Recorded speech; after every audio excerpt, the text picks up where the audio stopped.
In a random room, a boy wakes up to the alarm on his phone. As he opens his eyes, he is startled. The entire room is painted with red scriptures. He wonders who could have written all that while he was asleep. However, strangely, the letters begin to disappear. He then thinks he must have been hallucinating because he just woke up. Weird how realistic it seemed. But then he looks to the side and notices the room he is in is not his room. Getting up, he wonders what kind of place this is. The instant noodles he ate and the 2 tissues he threw on the floor are no longer there. Obviously, he gets confused and starts to freak out. He seems to receive memories from another life of someone who is identical to him. Moreover, both are orphans, but they followed different paths. Our protagonist studied all his life and got into an amazing university. But the guy whose body he took over dropped out of school and had a horrible job. Looking at his trembling hand, he wonders if he is in some other world. And what was the relation of those words written in blood on the ceiling? In the memories of the original owner of this body, there's nothing about that. He stands there trying to understand the situation, when someone calls him husband and says it's time for breakfast. When he turns around, he sees a woman with large curves.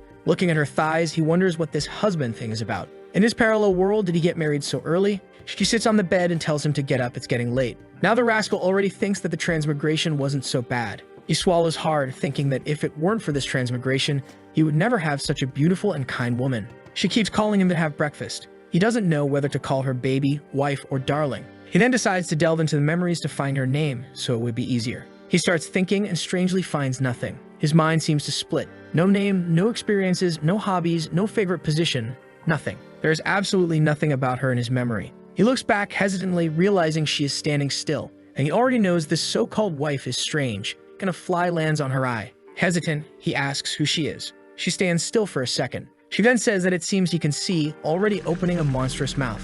Sweet and cold, the protagonist says that he is just a little confused, he will think about it properly. But now she has already turned into a giant creature saying that he can see. He cries for a second, but in the next, he is devoured. Suddenly, he wakes up in bed again, sweating cold and wondering what happened. He looks up, certain that everything was a dream, only to see the words in blood once again there. He can't read them, the things disappear, and he thinks there might have been some kind of clue there. Staring at his own hand, he thinks he will have to pretend to be blind. But putting his hand on his head, he knows. In the memories of the owner of this body, he wasn't blind, so it makes no sense. He's a guy who always lived alone and never saw or heard anything out of the ordinary. That means he can't let this woman know that he can see her. For now, he will have to pretend she doesn't exist. A hand comes through the door and calls him, saying he just woke up and it's time for breakfast. Seductively, she approaches while he thinks he will have to ignore and see how the former owner lived. She places the Dragon Balls in play and asks if he is awake. Sweet and cold, he knows he can't move and can't see or else he will die. But suddenly she turns her neck and approaches him, while he insists to himself that he can't show any reaction. But she keeps getting closer and suddenly her tongue comes out of her mouth. As it touches his face, he shows a reaction, and then she knows he can see. His face begins to be consumed by a curse, and suddenly he explodes. In the next second, he opens his eyes and gets up startled again. But now he is angry at that damn woman. The poor guy wakes up sweating cold and tries to stop to reason and starts to wonder. Is he being resurrected or is this a time loop? Apparently it's like when you save a point in a game. He grabs his phone knowing she wanted to force him to show a reaction. He puts on TikTok videos of dancing e-girls to pretend he's distracted. When once again she appears behind him and says it's time for breakfast. She calls for her husband and asks why he is looking at other women like that in front of her. He starts talking to himself, saying that he loves that girl from the live stream. Meanwhile, his wife asks if he doesn't like her anymore. She approaches and says she knows he doesn't have a vision problem. So why is the phone so close? Is he seeing her by any chance? He goes back to fiddling with his phone, wondering if he can't even seem strange. However, he calms down a bit since she didn't show a reaction. He then goes back to looking for other live streams.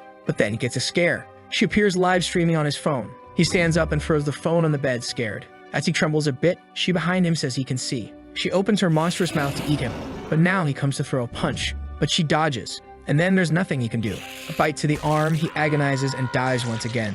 While she feeds on the pieces, he wonders if that is really his remains. And with that, he starts losing consciousness again. Once more, she says it's time for breakfast. And she approaches, startling him. Up to the 6th time he resurrected, he still got scared just by her getting close to his face. And he died multiple times because he couldn't act very well. On the 8th time, he tried to escape from that room, but there was no way, and she realized that she could be seen. So he concluded that he should pretend to like her since there was no escape. As soon as she came to give breakfast, he said she was amazing. His plan was to take advantage of that as much as possible. But in the end, he went hungry, and she ate everything. And so he died 13 times in a row while trying to find some way to calm down. Some people who go insane become very sane. But for him, death kept coming. It reached 14, 15, 16. And with each death, he received new memories of the owner of that body. He started to understand a bit about that world and how different it was from his world. This is a place full of bizarre tales. On the 18th death, he wondered why he was reliving. Who wrote those words in blood, and why did they disappear as soon as he looked at them? Once again, he opens his eyes, wondering who is responsible for all this.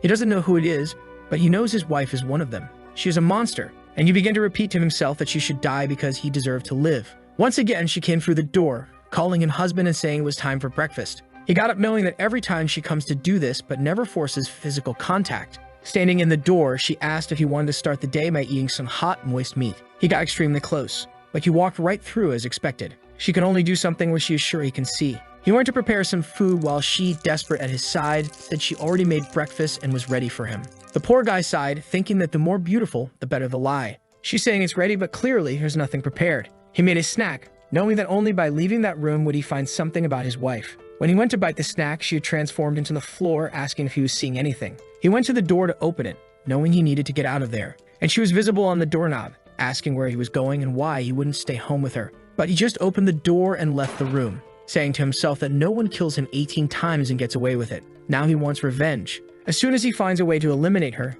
he will come back here. But as soon as he opens the apartment door, he gets a scare looking at the sky. The world is red and filled with deformed creatures. In front of him, only the silhouettes of people. He gets scared by that and starts laughing like a psychopath, saying that this world is really interesting. But he feels something strange and vomits on the sidewalk. Suddenly, someone appears, asking if the uncle is okay. He looks startled, and it's just a little girl wanting to know if he's sick. He tells her he's fine and she can call him Big Brother. Patting her head, he thinks she's so cute that he would love to have a daughter. But she becomes deformed instantly, saying he can see. His heart stops, and he looks up. The girl turned into a giant demon with a blade. Our protagonist is at a loss for words and then starts laughing loudly, saying that this world is very, very interesting. He likes it and tells her that he really likes this appearance, because that way, when he kills her, he won't feel any guilt. He will end all the weirdos in this place without any remorse. But this time, he was torn to pieces. Once again, he wakes up in bed with the balloon wife asking if her husband is okay. The sun is already rising. The poor guy thinks that having breakfast 20 times in one day is really tiring. Sometime later, he is sitting on a park bench. Once again, the little girl comes and asks where her mother is, can he take her home? While he is thinking about the madness and all the kinds of strangeness in this place. One type is the completely strange and irrational ones. They are aggressive but can't affect anything, like air. The other type is the creatures that are identical to humans. They do nothing but try to get close to you. But as soon as they get a reaction, they make their move. Exactly like that wife. He knows that no normal person in that world can perceive their existence, but even so, they cling to them. Why do they want that? He thinks that maybe these creatures want to integrate into human life. Sometime later, he is holding his phone and received a payment of 3 cents. To survive in this world, at least he will need a bit of money to discover the things he needs. In the work group, a guy named Wudai is calling for him. The name of our protagonist is Yizui Fangxiu. He works selling apartments for a company and knows he hasn't received the commission for one he sold recently. So he sends a message saying he is going to settle that, and he speeds up on his bike. When he gets there, strangely, there's a hospital instead of the company's building. The place looks more like an abandoned building. He stands sweating cold at the door, wondering if this is the sales place. He reaches the door and his phone rings.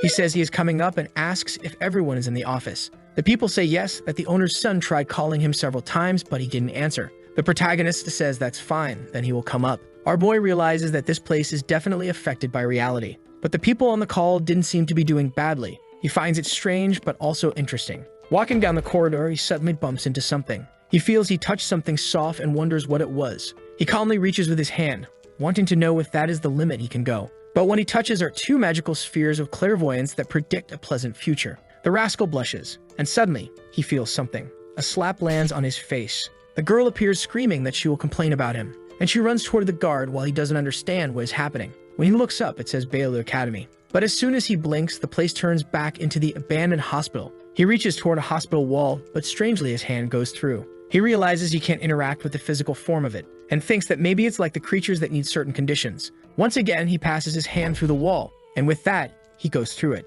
He feels a bit dizzy and sees an abandoned corridor. Sometime later, he has already looked in several rooms, but they are all empty. But in one of the doors, there is a strong smell of blood. Hesitant, he once again goes to pass through it. He ends up in a room where there seems to be a girl on the floor crying. He keeps looking and she starts to get up, and she looks at him, calling him Big Brother. But now he is resilient and ignores her, passing through the wall. As soon as he comes out on the other side, he faces another creature, but he keeps walking. Even the monster looks confused, and he realizes that there are dozens of strange things there. Every place he enters has a bunch of weird stuff. And the bizarre thing is that some rooms are open in a way that they could escape. Now he is getting good, and doesn't show any reaction. all thanks to the dear wife who killed him 18 times. Suddenly, he sees some papers on the floor that talk about experiment number 128 that underwent a transformation. He crouches to pick them up, wondering if all the transformed are really human. But unfortunately, he can't even turn the page to know what's written since he doesn't belong to that world. Suddenly, something passes through him. He stands up, and it was the hair of a monster on the ceiling.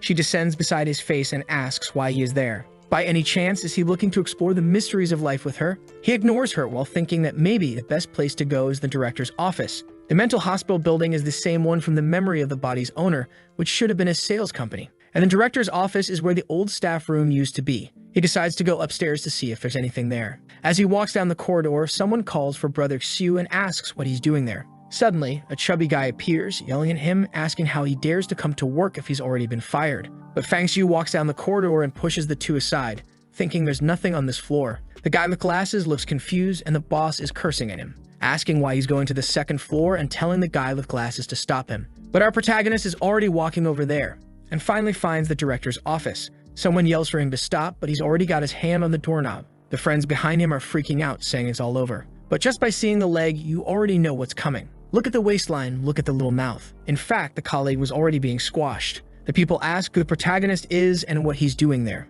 and he suddenly grabs her arm. She tells him to let go and asks what he's doing, but he just throws her aside, saying she's too noisy. She falls and the guy goes to help her without doing anything, while he finds a paper on the desk, and as he expected, there is some kind of big secret in this mental hospital. The message says that if he wants to receive the gift of fate and uncover the secrets of this world, he has to go to room 520. He wonders if this letter was for him, and leaves wanting to know how they knew he was coming. It's in Building C, room 520. Suddenly the lamp bursts. The friend with glasses is still following him, while the other three who stayed behind are saying they are scared. He turns on his phone saying something is not right. The friend beside him says he's acting strange today. Why isn't he talking to anyone? He uses the phone to light up the second floor, and realizes he's no longer in the mental hospital, but in the old company. The guy having fun asks the chubby one for his phone, who says it also has no signal. He tells him not to worry, because with his status he can access more than he imagines. But if he's not wrong, all these things point to them having entered a strange world. An entire place that was once a normal reality now seems to be suffering anomalies.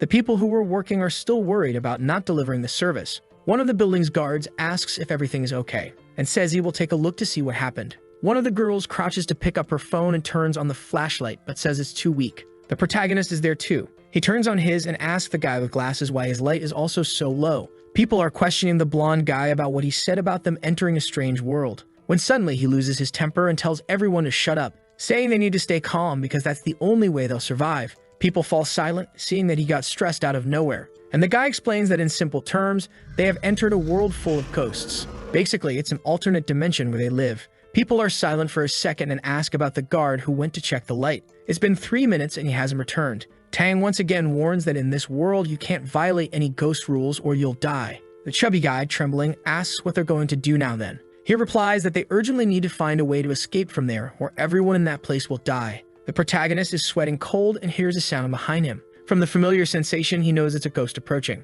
He warns everyone that one is about to arrive. People tell him to stop joking because there's no ghost there. But one of the girls gets grabbed by the hair, while Fang Xiu watches the people scream, until he says that Shaoli is already gone. The girl with glasses is scared, saying she must have walked away. She was right next to her and starts calling for her friend, telling her to say something. No one there can see anything properly due to the darkness. Yu Tang asks the protagonist if he saw the ghost's appearance. He replies that unfortunately he couldn't see it since the girl disappeared suddenly. At this moment, everyone starts doubting Fang Xiu, saying that he's acting strange. Yu Tang says that he doesn't seem afraid at all. Could he be a spiritual master? Confused, he asks what that is. The guy finds it strange that Fang Xiu doesn't know what a spiritual master is but is too calm. His identity is in question. The guy explains that a spiritual master is someone who can control their spiritual energy, and in moments like these, they are the necessary people. Fang Xiu asks if the spiritual master thing is someone who learned it in the realm of the strange. If that's the case, he wants to know how to do it. Once again, Tang notices he's very calm and confident, so maybe he's the key to getting out of there.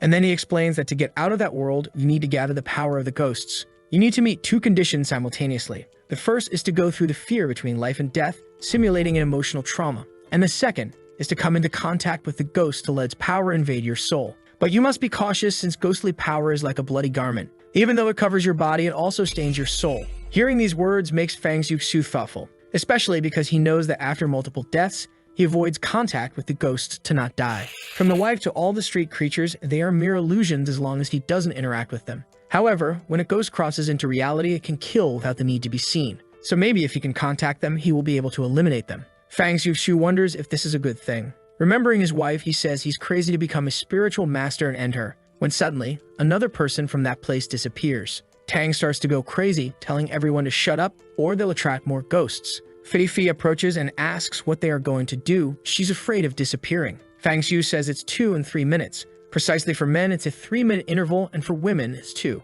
The guard disappeared, 3 minutes later, the girl disappeared, and 2 minutes later, the other guy disappeared. Following this logic, there are 3 minutes left for another one of them to vanish. He starts to leave, and the guys ask where he's going and if he's trying to get himself killed. Fang Xiu says they better start looking for a solution too, or everyone will die in that room. Suddenly, Tang points at him and tells him to stay still because no one is leaving that room. But the protagonist ignores him and says that considering there are 8 of them, in 20 minutes there will be no one left. Fang Xiu looks back and warns that anyone who tries to stop him will die before the ghosts. Walking down the corridors, the friend with glasses asks why they never find the stairs, while Fang Xiu recognizes the lights as the same ones that were in the hospital. Suddenly, he realizes they are now back in the hospital. A friend asks if they are hallucinating because, as far as they remember, they were in the company. Why are they in the horror hospital now? Fang Xiu is now sure that the company and the hospital are overlapping in this reality. The hospital swallowed the company. At this moment, they see a red pool. The entire corridor is dirty, and they recognize the uniforms there as being from the company. Fang Xiu concludes that the ghosts take 2 minutes with women and 3 with men because that's the time it takes to eat each type of person.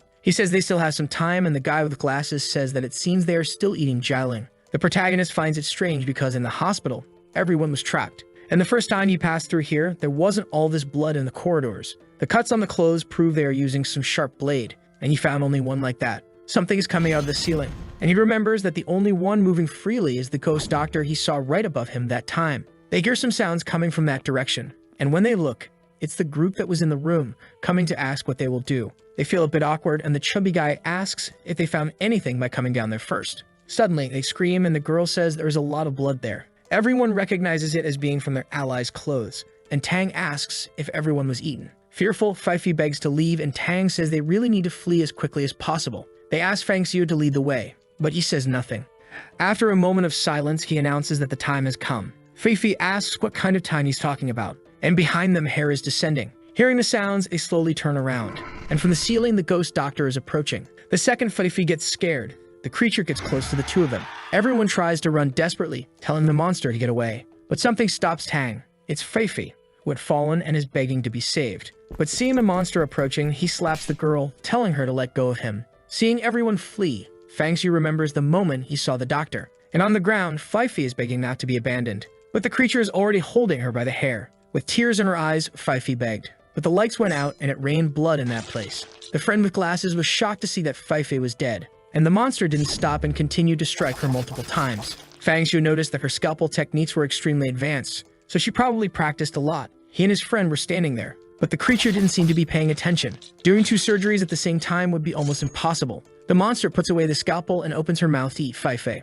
Fang Xiu understands that the instinct to eat humans is just because she turned into a ghost. He starts to approach and his friend asks what he's doing next to the monster. Fearlessly, Fang Xiu punches her in the face, but he is startled. Her skin feels hard as steel. He remembers that all the creatures he encountered are extremely powerful compared to humans. The only way is to become a spiritual master to change this situation. The friend calls for him, saying they need to run away. But Fang Xiu says it's okay because that creature only kills 1 person at a time. That means when she's eating is the safest moment of all. The friend says that soon the monster will finish. But the protagonist says that Fifi had an extra round piece of flesh there that will make it take a little longer. The friend, upon hearing that, vomits. While Fang Xiu remembers that he needs to absorb cursed energy from the creatures. And in a dimension like this, near the ghosts is where the most concentrated power it is. A physical touch would be the best way. Seeing the ghost's thighs, he pats them to see if he gets infected. The monster's legs are inverted and Fang Xiu is patting them. The friend tells him to wake up, that it's not the time for this kind of thing. But Fang Xiu just says that if he's scared, he can run away. The guy says okay, and if so, they should go all out. He gets closer to the protagonist to touch the ghost's legs, but soon realizes they are very cold. While patting, the friend says nothing has changed, and Fang Xiu says they will continue. The friend says he never thought the first contact would be with a ghost, but these legs are really too long. The protagonist begins to think that this guy has some hidden potential. Since before he was dying of fear, but now he's drooling. He announces that a minute has passed. They will bother her for another 30 seconds and then run immediately. As soon as the clock hits 1:30 on the phone, he stands up, saying it's time to flee. The friend asks if they can really escape and where he's going. Fang Xiu is sure where he's going as he observed the hospital very well when he walked around, and they will use the terrain advantage to create a distance from the doctor. But hair appears in front of him. He wonders if he miscalculated and how she finished eating so quickly. The amount of flesh Fifi had was enough. Then he notices 2 silicone implants on the floor. Everything was fake, and now the ghost is behind him. She makes it cut right on his neck. With that, the boy's screen goes dark. After his head rolls through the air, he opens his eyes again. But now he's back at the moment with that monster, right when the friend said it was very cold. Fang Xiu concludes that the time loops are defined by events. Or maybe it's like a game where you have to pass a level and part of it gets saved. The friend is having fun, but he knows that last time he died because of the silicone. So this time, he can't make the same mistake. He quickly grabs the boy and tells them to get up. But drooling, the rascal says it's the first time, they can stay a bit longer. Fang Xiu warns that everything there is silicone, so if they don't run now, they'll both die. The friend is shocked, now understanding why it was so big. With that, the two are already fleeing down the stairs and encounter the people who were also coming down. The desperate crowd starts running faster than them. But Fang Xiu grabs the handrail and throws himself in front of everyone. The chubby guy says he thought it was the ghost and tells him not to scare them like that. The guy with glasses wanted to know why everyone was fleeing so slowly. The guy said they weren't slow since they had already descended 20 floors. But Zhao Hao said that's impossible since he and Fang Xiu only descended 3 to catch up with them. The people tell him to shut up and stop lying. But Tang understands that the ghost is creating false paths. He warns that monsters like this can create illusions in which you get trapped. Fang Xiu becomes thoughtful and observes the discussion. Then he approaches and tells everyone to throw any spare items on the floor to mark the way. With that, they scream and start dropping everything they have in their bags and pockets. Then he tells everyone to go down the stairs quickly. They start running, and after a while, they find everything again. The guys recognize the money and bottles they had thrown, but Fang Xiu was interested in the small shirt. Suddenly, Tang shouts and says that only a spiritualist can see the exit. He tells everyone to activate their power and try to see something. He clasps his hands, saying he doesn't know if that previous experience was enough to unleash the powers, but he hopes it is to escape from there. The people are confused, not knowing how they're going to do that. They start trying like the guy did while Fang Xiu observes the stairs. He remembers that the exits from these corridors were on the right side, so it must be something similar. Seeing this, Tang asks what he's going to do again. He says he doesn't care about praying and is more interested in finding clues to escape from there. Hao was impressed that Fang Xiu was still very calm, while Tang thought he didn't hesitate even for a second when the monster appeared. The strange thing is that now they fled down the stairs and found the two again. Not to mention that both spent at least a minute with the monster in the corridor, so what happened? For some reason, the psycho concludes that they should be taking advantage of the ghost. It makes a lot of sense, but obviously he thinks that's not possible, thank God. Fang Xiu was touching a wall and Hao asked what he was doing. He was counting between 10, 12, 15 and said to stop. He said he found it. The friend was impressed that there was actually a door, and Tang appeared, asking if they really found it, and came running. The problem was how to open it. He imagined where the lock should be and moved his hand in the void. That opened the door, from which an energy came out. Fang Xiu was about to be the first to enter, but Tang bumped into him and ran out, saying they were finally saved. Everyone passed by him, desperately trying to escape. Hao asked why he was letting everyone go ahead and how he was so calm. Fang Xiu knew very well that facing that creature, there was no reason to try to be fast. When a chubby, big-nosed guy appeared, telling the two to run or they'd be used as shields to die. Fang Xiu's plan was obviously to see who would get caught. That way the ghost would stop and he could increase his spiritual power. The people continued in front, fleeing desperately, until suddenly they had to choose between 2 directions. This created a divergence in the team since everyone wanted other people to go ahead to test the paths. And Tang once again asked Fang Xiu what they should do. If he found that iron door, he must know the way out of there. Fang Xiu wasn't very keen on helping since everyone kept pushing and expecting him to die. The group kept shouting, telling him to speak up quickly because the ghost was approaching. Fang Xiu just said he didn't care about that, thinking that for him, everyone there was just a tool. At that moment, the ghost doctor was invincible, and what he had to do was buy time. As he goes down the right path, he thinks that to get out of there, he will have to sacrifice lives. As soon as the group sees him take that path, they start running, and a hand can be heard coming from behind. The chubby guy is the last one, and Fang Xiu knows very well that she has arrived. Soon on the ceiling, she is preparing to attack him. As she sees everyone fleeing, she approaches the last one. As the hair draws closer, the chubby guy panics, saying he can't die. Seeing a guy in front, he thinks he didn't give permission for him to run faster. So he grabs him by the collar and throws him back. The blonde falls to the ground, calling out to the chubby guy, but something has already slashed his neck, and the walls are painted with blood. Seeing how the guy did that, Fang Xiu thinks he is no different from a ghost who lost his sanity. But now he needs to increase his spirituality. The group asks what he is going to do, and there he is once again, facing the ghost. The sick friend approaches, saying he can't have all the fun without inviting him, saying that smooth cold skin like that is like ice jade. Fang Xiu thinks the guy suddenly turned into a poet. Seeing how crazy he is, maybe he will also awaken spiritual power and together they can escape. Sometime later they are fleeing again and Fang Xiu asks if he's not afraid of dying. Hao says that waiting for death is worse than being killed directly. Besides, he trusts him because he's there. At that moment, they arrive at the cafeteria.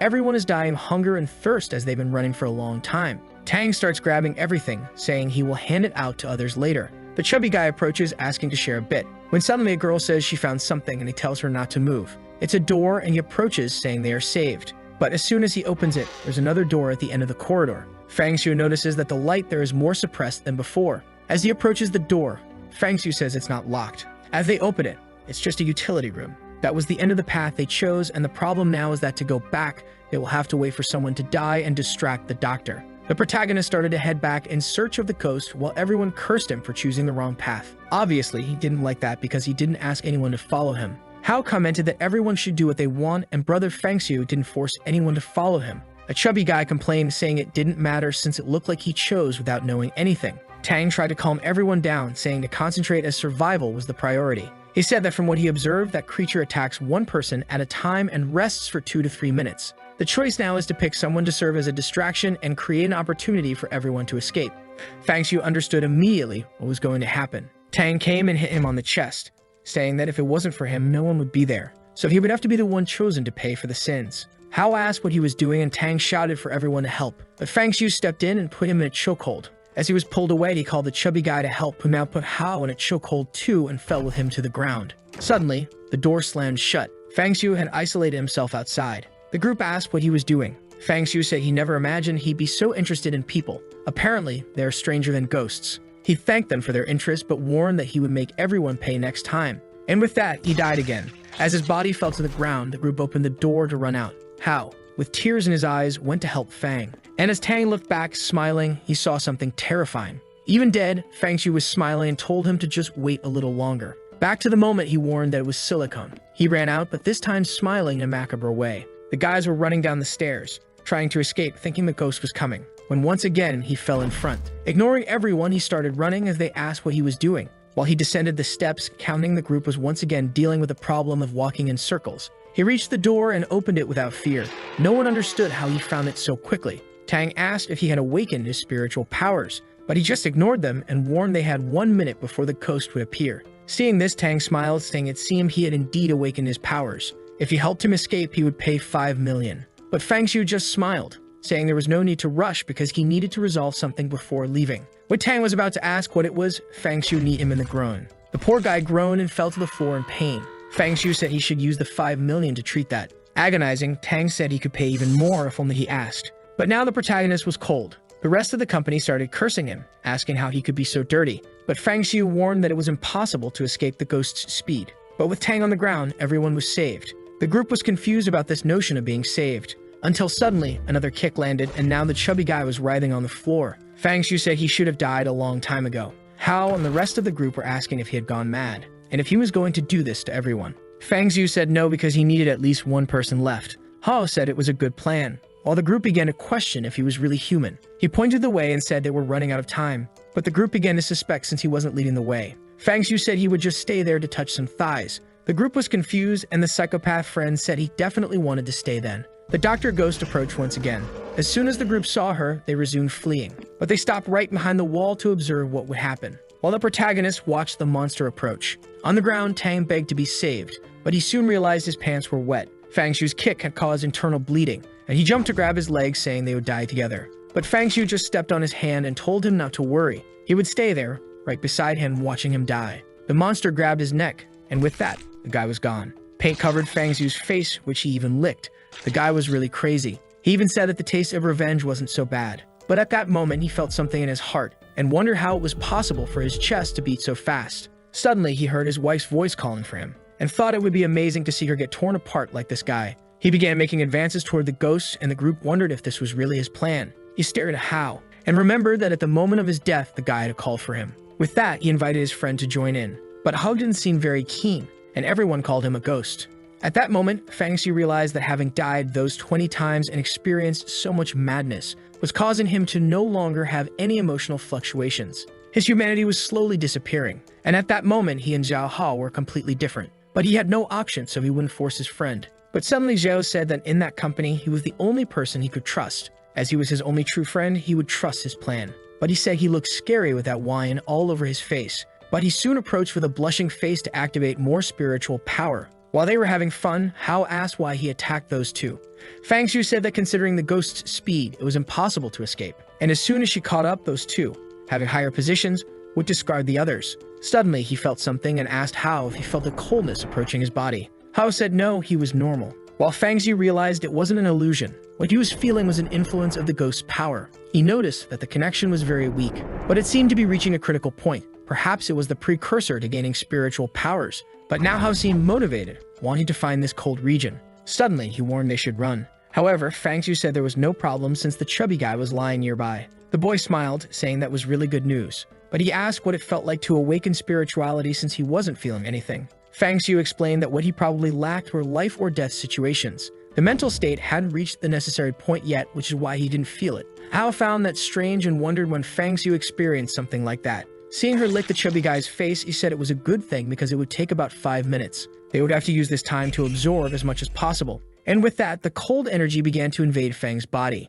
He started to try to perceive where it was going, and soon felt it seemed to be going to his brain and heart. They were now turning into blocks of ice. A cold blade cut through his entire body, and after being shattered, a light appeared in his chest, a flash that concentrated and turned into a red sphere. As soon as Fang Xiu regained consciousness, he realized that all his 5 senses had been sharpened. Even his thinking speed and control over his body had improved. It was as if more parts of the world had become available to him. But he realized he had awakened less than 1% of his spiritual capacity. The abilities seemed to be related to the desire he felt. He wondered what that was and suddenly felt a shock in his heart. He agonized and wondered if his ability was to cause pain. The sequence of deaths made his greatest desire to return that sensation. Whether it was negative emotions, mind distortions, or pain, he could make enemies experience all of it. Out of nowhere, he smiled and started laughing, saying that now he was incredible with this ability. Seeing him go crazy, Hao asked if that had worked, while Fang Xiu concluded that he had received the best possible ability for him. Remembering his dear wife, he stood in a trance while Hao called for him, saying that 2 minutes had passed.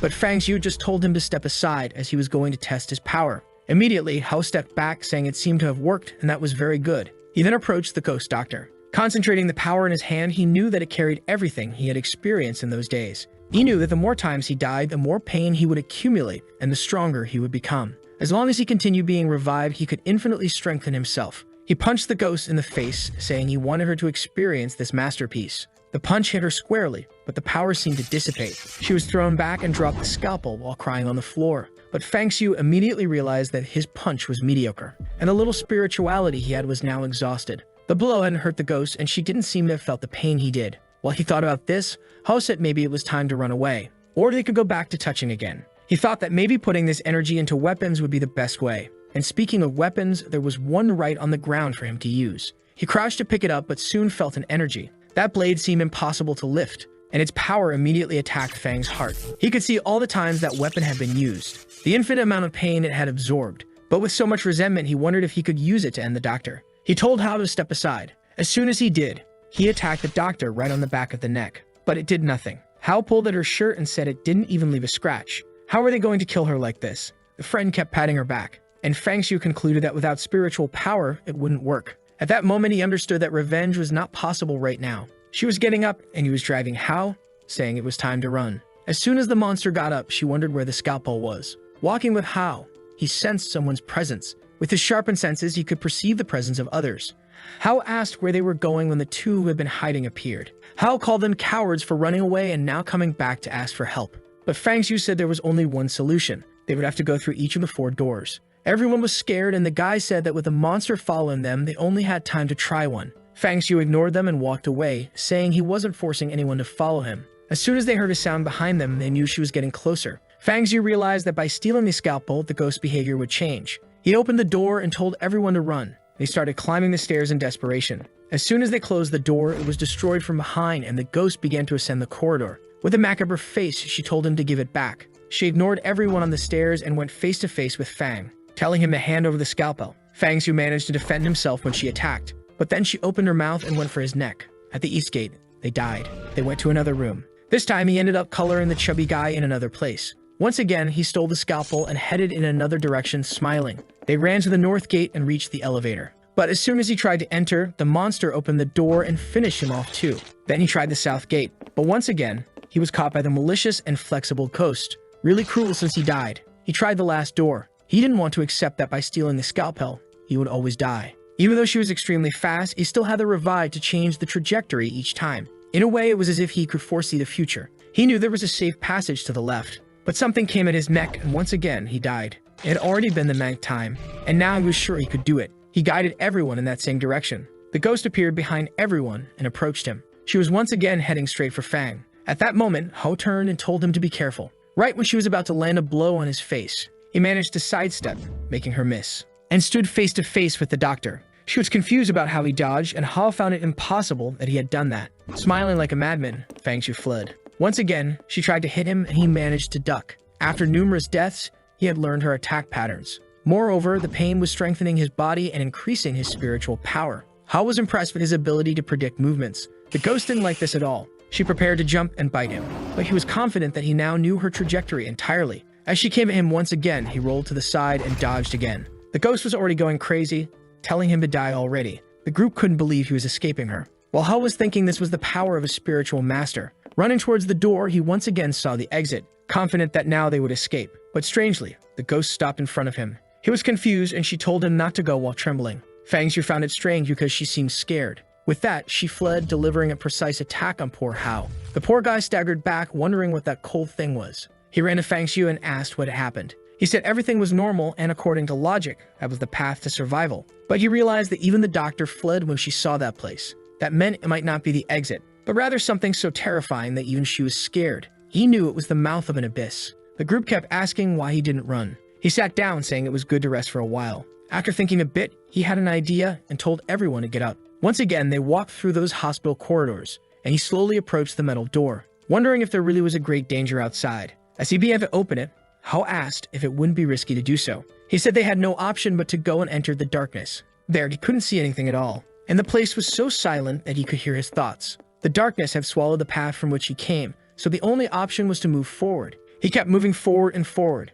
It seemed that the very sense of time had been consumed. It was as if the path had no end. After walking for what felt like an eternity, he opened his eyes and found himself in front of the academy's entrance, making him wonder if he had really escaped. Everyone ran past, and Hao celebrated that they had finally escaped. The guy wanted to get out of there as quickly as possible, and Hao called out to Fang, telling him to run too. But Fang Shu knew something was strange. When he looked back, he remembered. The only visible thing was the school, and the hospital had disappeared. Hao said he just wanted to go home and rest because the day had been exhausting. That's when Fang noticed something. He started running around saying it had vanished. There were no ghosts in the city. He couldn't accept that he escaped without any reason. He could accept the hospital disappearing, but not the disappearance of all the ghosts. How would he be able to get revenge on his dear wife? He found himself in front of a car saying that she had to die at his hands. That's why he needed to go home. But the driver braked, and now he was in the passenger seat, murmuring to himself that she couldn't just disappear like that. He didn't want his wife to vanish that way. As soon as the taxi stopped, he ran home desperately.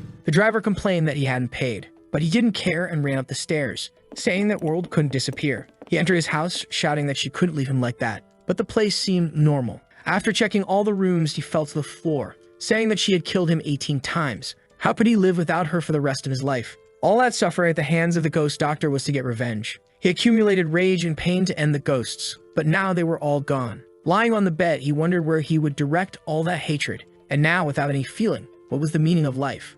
At that moment, he received a message on his phone telling him to check the news. The Bailu Academy was burning. He immediately saw that the news reported a fire that engulfed the entire building. More than 11 people died, including some of the bosses there. The psychopath Fang Shu started laughing, because the message said they had found his body dead. He got excited, thinking that apparently the mysterious things hadn't ended. They just wanted to play hide and seek with him. Now he was sure he could see his wife again. On his phone, he was getting a bunch of messages from the boss telling him to come to work.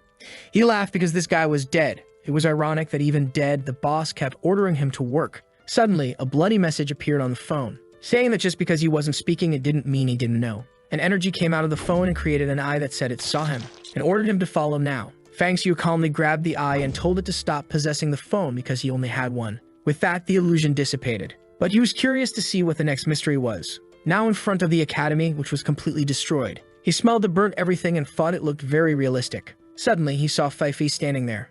All excited, she came to talk to him, saying he arrived early today. He touched her shoulders and asked if she was real. She said he was getting very bold, but suddenly he pulled her, saying he knew very well how things had happened. He was going to climb the stairs when Hao appeared and asked if he was forced to work. He said he actually liked it a lot and asked where boss Dahai was. Hao pointed and said the guy was at the back of the room. Strangely, company was as busy as ever, and Fang Xiu began to wonder if what he saw was a lie and this was actually reality. When he found the boss, he was scolded, being asked why he had responded to the message in the group. Fang Xiu ignored this and asked when he would receive his commissions. Dahai said he had the nerve to arrive late and talk about commissions, while Fang Xiu complained, saying that even dead, Dahai was disgusting. The boss pointed his finger at him, asking what he was talking about dying, and told him to speak properly because he was very much alive. But suddenly, Fang Xiu finished him off with the ghost doctor's weapon. The boss groaned and fell to the ground. Fang Xiu smiled, saying that apparently now he wasn't alive anymore. Everyone at work stands up and stares at him. Fang Xiu walks over to Hao, pats his shoulder, and asks what happened. Suddenly, Hao's body inflates and transforms. Fang Xiu realizes that everyone's bodies are cursed and starts finishing them off. When he's done, he asks whoever did this if they had enough fun, but he realizes it's all a dream. On the ground, the people are writhing, begging for a like in this video to help. And you remember the last chapter ended when Fang Xiu returned to the company. After he finished everyone off, a sort of illusion broke, and the employees were all lying on the ground unconscious. Looking down a dark path, he wondered if it was a dream or perhaps the power of the entity against him. Suddenly, a flaming eyeball carrying a bunch of skulls asked how he could see through dreams. Fang Xiu said it's ridiculous how it knows so much about dreams but nothing about silicone. That was way too soft. The confused creature asked why he didn't seem scared. Fang Xiu just responded that it seems the creature depends on fear to kill him. And in that case, he apologizes, saying all it did was ignite his will to stay alive and break this illusion. He walks up to a door while the eye watches him, and with that, it distances itself, saying it will remember the human who fears nothing. Fang Xiu begins to wonder if it was this eye that was terrifying the doctor. Observing the number of illusions around him, he knows he is still in the dream and is being manipulated. If that is the case, he will have to start over and apologizes to Zhao Hao. With that, Fang Xiu resets the day once again. Now knowing that the creature's power in this place is to manipulate dreams, all he has to do is not sleep. They manage to escape once again, but Fang Xiu noticed that everything was too normal. Knowing that this would only happen in dreams, he ends himself again. With this, he knows he is trapped in someone else's dream and believes he will have to help Zhao Hao conquer his own fears. He explains to everyone that the safe passage is actually a lie and what happens there is that you are dominated by a false dream. He goes to Zhao Hao and warns him that he cannot fall for this illusion. As long as he survives his fears, he can get out alive. And the secret to always confirming if you are in a dream is to pet Fifi, because the sensation is different. Zhao Hao says he doesn't know how it should feel since he doesn't know the real sensation.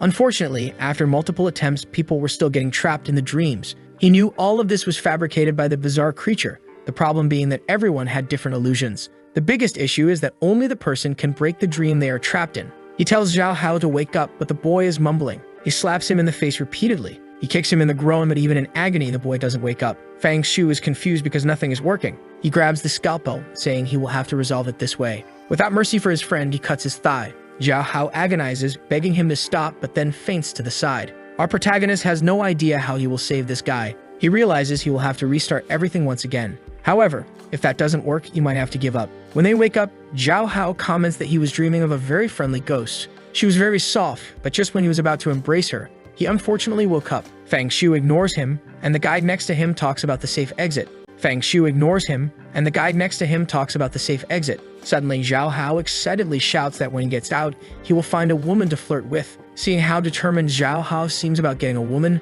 Fang Xiu decides to use this emotion. Since conquering the fear isn't working, he will have to use another emotion. He then tells Zhao Hao to turn on the phone and leave the volume at maximum, which confuses the boy. But our protagonist says they will use his favorite movie. We see a girl in a classroom and she says that the private lessons from the beautiful teacher are about to begin. Zhao Hao is already all bruised and the teacher explains that he's getting many questions wrong, so he will have to be punished. Zhao Hao knows this is his favorite movie and tells Fang Xiu that they can watch it when they leave. However, our boy looks at him saying that it is the only way to save the boy's life. Embarrassed, Zhao Hao says it's okay, takes the cell phone and plays the video. A small mouth blows a kiss, and the teacher appears saying that he will have to be spanked a little. Fang Xiu tells him to pay attention to the story and let things flow naturally as in the movie. Zhao Hao, all blushing, says he understood very well. Meanwhile, the couple behind them wonders if they should also participate in that. The teacher starts beating the boy and everyone is watching it. As they watch together, hearts are floating all around. Xiaoho's head is already exploding as he imagines answering everything the teacher asks.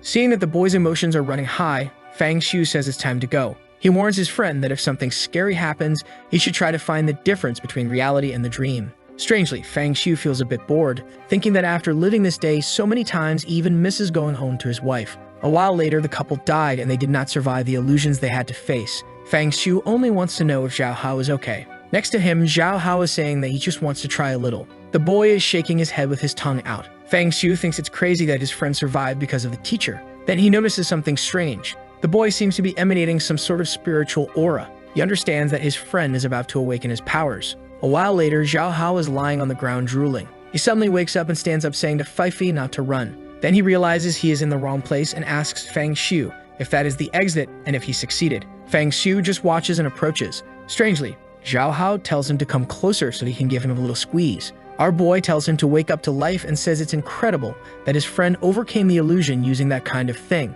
Shy Xiao Hao runs off to get his cell phone, which is with the couple. However, as soon as he falls, he sees that they are already gone. He backs away scared, wondering if they really died. Fang Xiu says that unfortunately, yes. But now with his hand on a steel door, he wonders if this is the end of it all. He pushes it and a golden light comes out. Both are blinded and the next second, they find themselves outside. Xiao Hao celebrates saying that they finally managed to get out. Looking up, Fang Xiu sees a bunch of creatures and agrees that they really did escape the illusion. Then he turns to Xiao Hao and wonders if he awakened his spiritual side. The boy seems confused and says he just had a strange feeling as if all his senses had been enhanced. Fang Xiu understands that he awakened and asks what ability he received. The poor guy crying says he can't feel any ability and wonders if he's a failure even in that. With that, he asks Fang Xiu what his power is. Our boy says he has precognition. The friend is shocked, saying that now it explains how he could know the way through everything. Fang Xiu thinks that for now, it is better for people to believe that this is his power. This will attract the attention of powerful people, and he will be able to evolve to the maximum.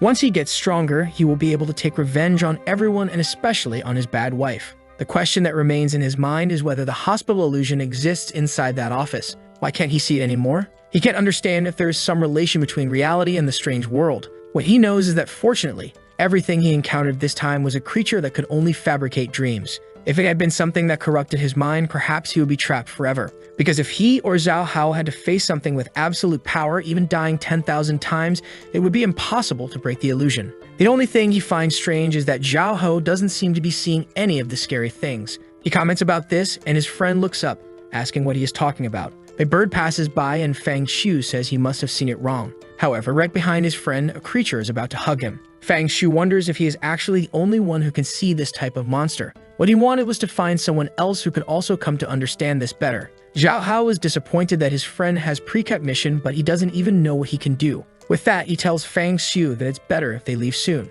They start to leave, and our boy asks how he broke the dream. He says he followed the tips exactly as his friend said. He dived into the dream and ventured to feel everything. The protagonist knows that when everyone died last time, the creature appeared to him. However, now that Xiao Hao survived, even with everyone else dead, it didn't appear. This means there is something that perhaps even he doesn't know. With that, he asks his friend why he was caressing and kissing the air. Embarrassed, he asks if he really moved like that in real life. Fang Xiu says yes, he made some gestures and even some weird noises. Xiao Hao begs him to be quiet, but Fang Xiu says he was just joking. The strange thing is that even Fang Xiu himself noticed that he has almost no facial expressions anymore. Xiao Hao begs him not to tell anyone about it, and our boy just agrees. With that, he says he will explain that it was nothing serious.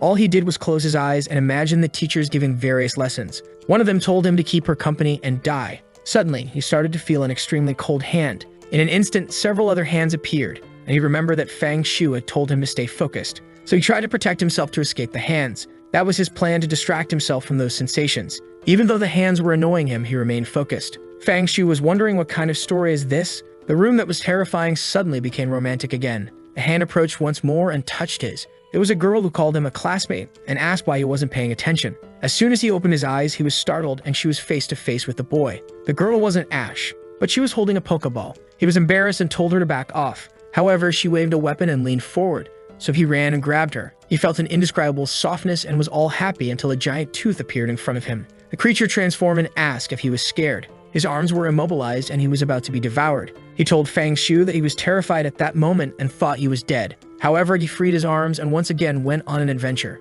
If he was going to die, he wouldn't let it be for nothing. With that, the monster was scared that he had no fear. Fang Xiu starts to wonder if the creature didn't appear because it was afraid of being abused by this madman. With that, his friend asks why he wanted to know about these things, and our boy just says to forget about it. Then Fang Xiu says he will get a taxi home and to just text him if he needs anything. Zhao Hao comments that all his colleagues died, so how is he going to go home alone? Our boy just looks back and asks if he wants to call security. He feels a bit awkward and realizes it's not the best option. With that, Fang Xiu leaves, warning that soon the spiritual organizations will be looking for him. Sometime later, his wife says it's very good that he has come home and asks if he has eaten. Our boy smiles, saying that now he has finally found her. She makes a grim face and he says that he is back. With that, she is about to say that he can see her when suddenly a slash passes. Fang Xiu didn't hesitate for a second and says he missed that wife. Smiling, he asks if she wanted to see him that much too. But strangely, everything resets and he finds himself in front of the house again. He has no idea how he died.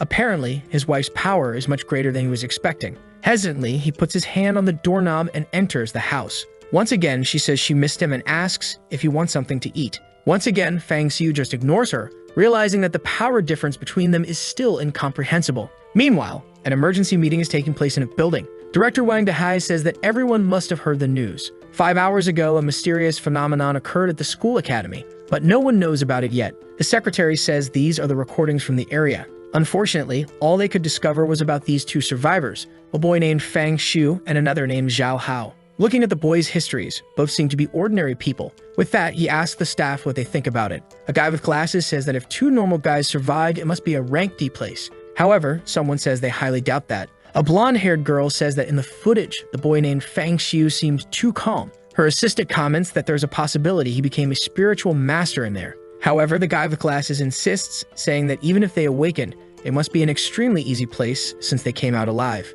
The director orders everyone to shut up and says that the investigation team should contact these people and find out if they managed to awaken their powers. Lingxi says she understands the orders very well. Meanwhile, Fang Xiu wakes up in his room. As always, his wife is there, telling him not to worry about her and to go back to sleep. However, Fang Xiu is in a conversation with Zhao Hao, who says he has discovered what his ability is. He explains that the reason it didn't work yesterday is that it seems to only work after 11 a.m. and lasts until 1 a.m. Fang Xiu tells him to hurry up and say it. Zhao Hao says that his friend's ability is good, but his own ability is now much better. Our boy is already losing patience and tells him to quickly say what kind of power he received. Zhao Hao explains that his power makes him look incredibly handsome after 11 a.m. and his muscles are on fire. Fang Xiu thinks this guy is messing with him and says he will hang up this nonsense. When he goes to the bathroom and turns on the faucet, his wife says he has incredible pressure. Our boy is confused by this annoying woman who won't leave him alone. In the kitchen, Zhao Hao continues talking about how much stronger the boy has become. Thinking about this, Fang Xiu just keeps his phone to the side,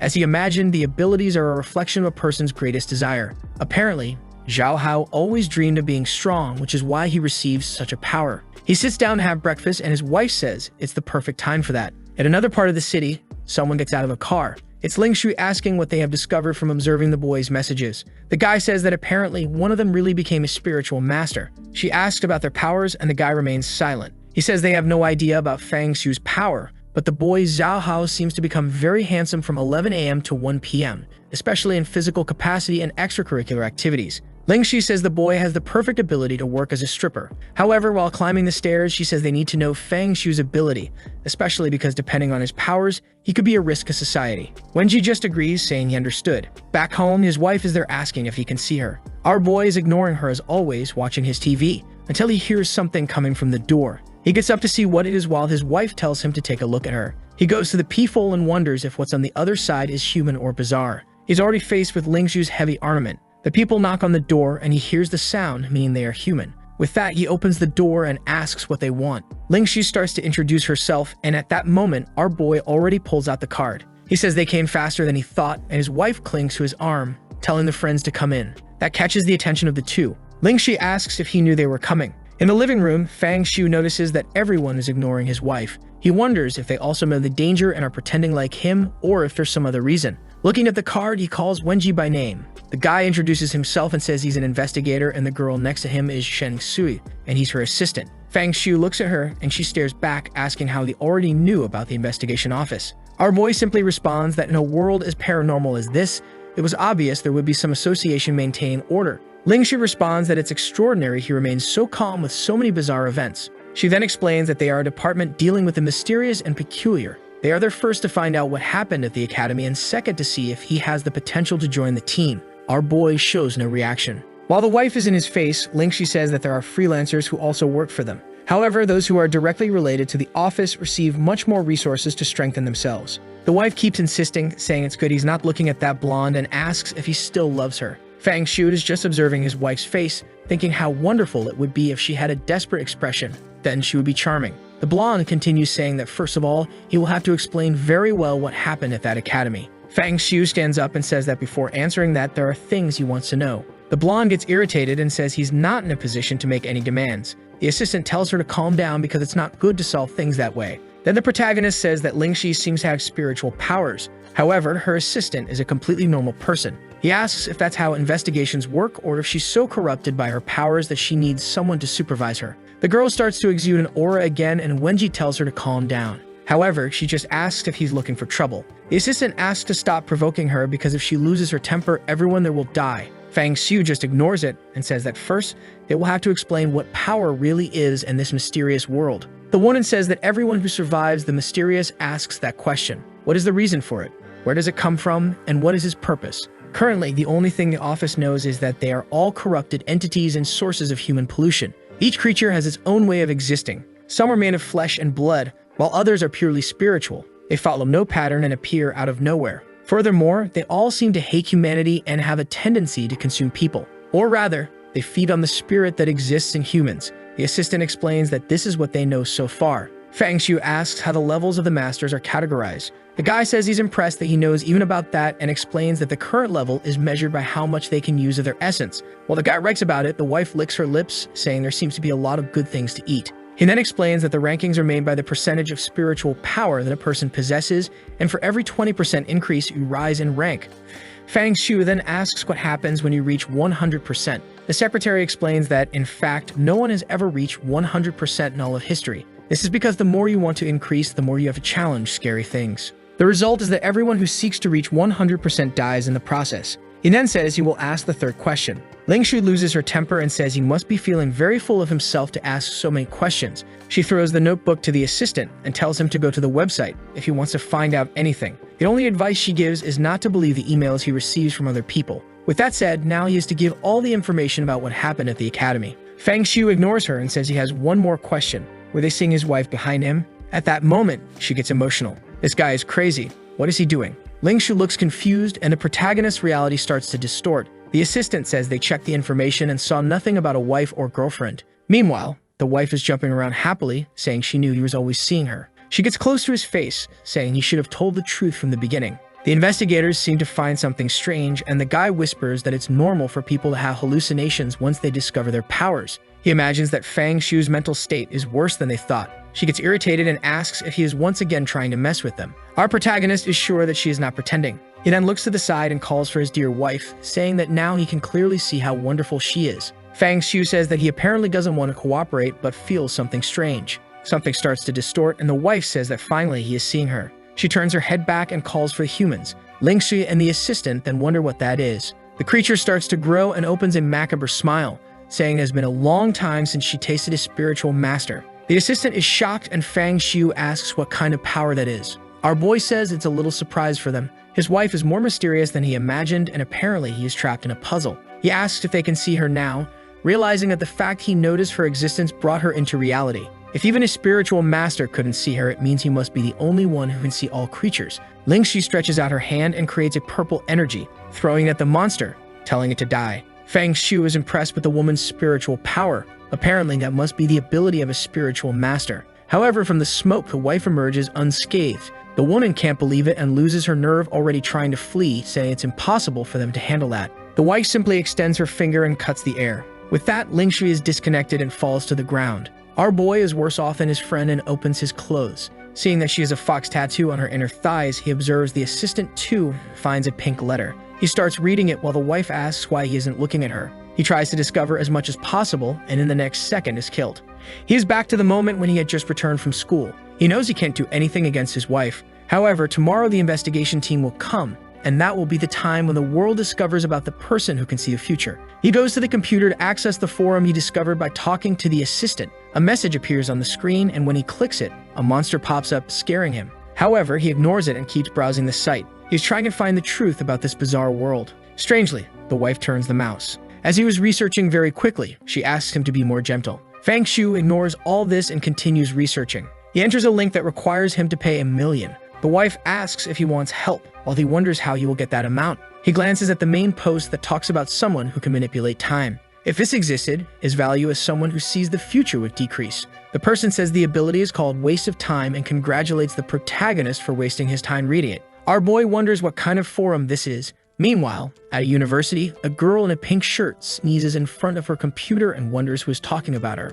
Fang Xiu is trying to find classified information that only that investigator would have access to. The next day, he wakes up having spent the whole night researching more information about the bizarre events. Every time an event occurs, it is classified from rank S to rank D. A rank A plague could evaporate an entire city in one day, and a rank S event could destroy a nation. The problem is that the reason for these things and why they appear remains a mystery to everyone. However, these creatures are always around everyone, but each has its own condition for being materialized in reality. As always, the wife is saying good morning while he thinks that he didn't find anyone talking about seeing creatures in the sky. The goal now is to get money to extract as much knowledge from these forums as possible. Something he also discovered is about peculiar tools that have unimaginable functions, and the reason the scalpel is so strong is that it has been used for many sinister things.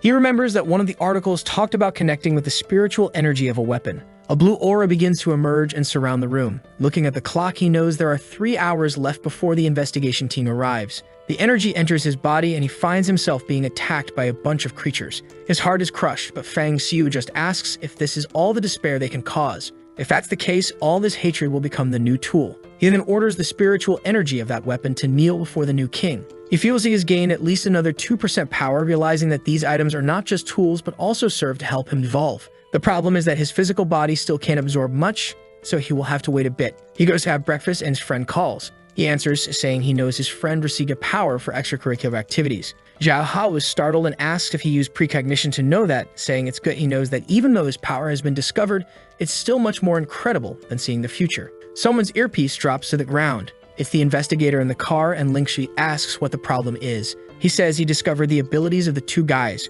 She tells him to spit it out because he seems very excited. He says that Zhao Ho's ability is quite peculiar. She questions if it's so shocking, and he says that Fang Xiu's is actually much more impressive. The boy apparently can see the future, warning that in the conversation, he already knows they are both going to visit him. He wonders how they already know they are coming. She is confused, thinking that even if something like this exists, it shouldn't be with a novice spiritualist. The assistant reminds her that the better the ability, the higher the cost to use it. She asked if he was using as an example the guy who could teleport but only 10 centimeters at a time. In that case, it's better to just walk. The assistant says that regardless, he has no idea how the boy knows they are coming. She opens the door, saying enough with the speculation. It's time to meet him in person. Face to face with him, she will judge if he really sees the future or is just making up stories. When they arrive in front of the room, the door is already open. They hesitate for a second, and she bursts in. Something catches their attention. Fang Xiu is calmly serving tea for the 3 of them. Without looking to the side, he calls out their names and tells them to sit down. Immediately, both enter the house.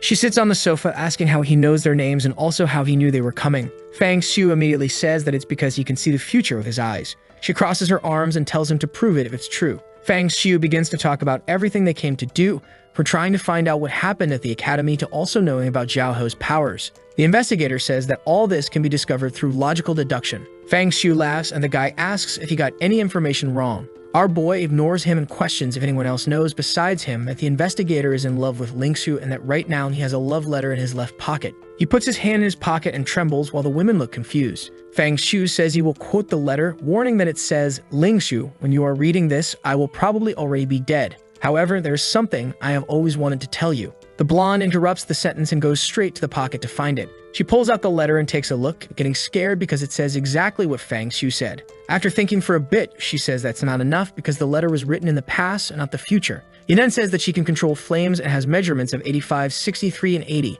The wife, who had turned into a cup, asks when her measurements are. Ling Xiu feels a bit embarrassed and says that her power is not a secret in the spiritual community and that he might just be a prodigy in analyzing measurements. Our boy then says he knows a secret and asks if she really wants him to reveal it. She smiles, saying she is not afraid of anything he might expose. Our boy then says he knows very well that she has a certain obsession with the color pink. Everything good she has is covered in that color. Moreover, she also has a pink fox in a very interesting place. She immediately exudes an aura, saying that apparently his power is similar to his friend's. Both are indecent. Fang Xiu makes up a story saying he doesn't know how everything happens. Last night he used his powers and saw the assistant writing the letter. And on the same night, he also saw her going into the closet to get dressed. She sits down, embarrassed, thinking that he must have seen more than that since that tattoo is very close. She then says she will believe him if he can predict the lottery numbers, and immediately he writes them down. As he hands her the ticket, she knows this will be the perfect way to find out. However, she asks why he doesn't use this ticket and become a millionaire. He says it's because of the butterfly effect and how everything would spiral out of control. He makes a bet, saying that if the lottery number isn't correct, he could be killed. Lingshu is losing her mind with all the boy's arrogance. With that, the investigator asks him to comment on what happened at the academy. He remains silent and says that it was the Blue Mental Hospital. He had gone to the company's office when suddenly the entire place was engulfed by this illusion. Everyone in the office ended up being pulled into this so-called hospital. Obviously, Fang Xiu is going to lie. He doesn't mention many details or even the scalpel. He only says that at certain moments he saw the path where he and Zhao Hao would survive and where they would die. With that, he managed to escape dozens of anomalies. The investigator is startled, and Lingxi says she has never heard of a place with dozens of anomalies. Even though strange occurrences happen due to a dissonance, they never managed to act together. If he saw countless creatures, he probably encountered only one that manipulated them all. Fang Xiu says that apparently she doesn't have the experience to understand what he's talking about, but he adds that it's okay. Sometimes ignorance helps with survival. The poor woman is once again losing her temper with the boy's insults. However, the investigator tells her to calm down, explaining that it would be good if he returned with them today. Fang Xiu stands up and tells them to go quickly. An hour later, the car parks. They get out, and the assistant at the door says that this is the investigation office. Fang Xiu says this proves that almost no one can see the creatures since the path ahead of him is completely dark. At least in this place, he can discover how to leave a like on this video. Do you all remember how the last chapter ended just as Fang Xiu was staring into the darkness? Since he was the only one who could see that darkness, he was probably the only one who would see the monsters. Now he was anxious for this investigation office not to disappoint him. The trio then climbed the stairs and entered a room. He thought the building above the entrance was probably just a distraction since the real base was in the lower floors. A man walked by on his phone asking who it was, saying he wasn't interested in buying or renting houses or anything like that. At that moment, someone called Fang while the man walked away. There they saw an ordinary office like any other. A man stretched and accidentally bumped into a girl. This led to an argument, with her asking where he thought he was touching and him insisting it was an accident. Ignoring all of this, they went into a room where Fang Xiu sat down and said this place really felt lively. Ling Xiu just told him to stay put and asked Wenji to come with her because they needed to talk to the director. With that, the two closed the door, leaving him alone. He closed his eyes and a strange aura approached his body. Thanks to the supernatural powers and energy he had absorbed from that scalpel,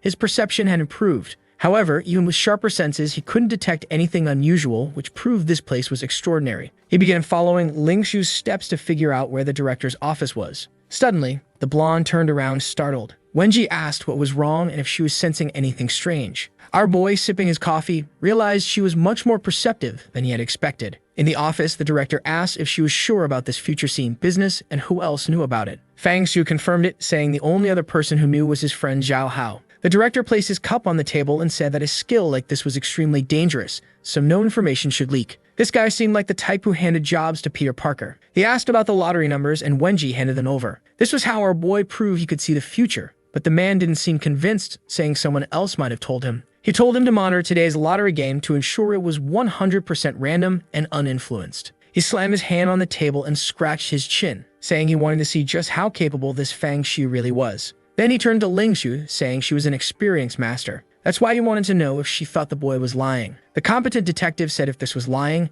he was an excellent liar. Besides, predicting the future is easy to expose, so it wouldn't make sense for him to try deceiving anyone with it. However, she adjusted her hair, saying that personally, she was sure it was a lie. This was based on her intuition as a woman. The director wiped his hand and said whether it was true or not, they would soon find out. But what intrigued him was the boy's claim about numerous spirits being in the mental hospital. Ling Xiu said she believed that was impossible because if so many spirits really existed there, he wouldn't have left alive. As far as she knew, there were two entities in that place. One was the supernatural doctor who killed a person, consumed them, and only then moved again. The other was a creature capable of controlling dreams known as the Nightmare. The Bailu Academy was a fixed supernatural domain, and considering these two monsters, it was at most a rank C region. The director asked how frightening this creature's dreams were. Ling Xiu replied they only scared ordinary people. Even the boy Zhao Hao survived by watching some adult videos, so obviously spiritual masters wouldn't be affected. When you understand the creature's ability, surviving becomes easy, unlike with the supernatural doctor. The director said the explanations were enough, and it was time to meet the boy. However, Ling Xiu said it was too risky since they didn't know him well yet,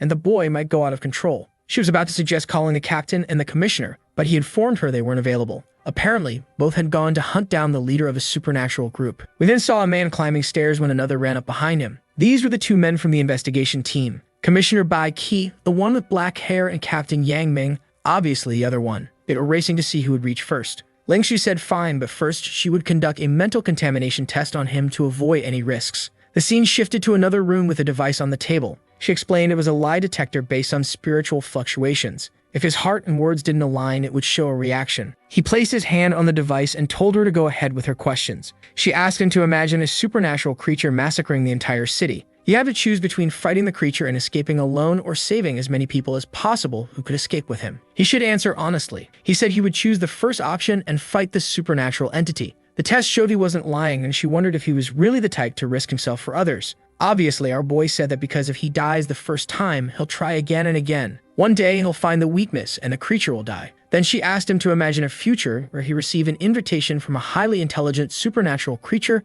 far stronger than any human ever existed. If he accepted the invitation, he would gain unimaginable power and authority. Fang Xiu immediately answered no. She was surprised and then asked what he would do if the creature offered protection to everyone he loved, including family and friends. Once again, he replied no. She then asked what he would do if his family joined the creatures, but he explained that he didn't have a family. She asked what he thought about friends since, as far as she knew, he was Zhao He's colleague. Fang Xiu said that if his so-called friend accepted the monster's invitation, he would no longer have a friend. She then said it was time for the third question. It seemed like many questions were asked, and he remained calm the whole time. Finally, she announced it was time for the last question and asked what he most wanted to do after becoming a spiritual master. He simply replied that he wanted to kill all the supernatural creatures in this world. Once again, she was surprised and lowered her head. She remarked that spiritual masters always had the darkest sides of humanity. In countless instances when she asked these questions, they always talked about killing creatures and gaining as much money, fame, and women as possible. Seeing our boy with such noble ideals, she was even moved to tears, wondering when someone so selfless toward humanity had appeared among the masters.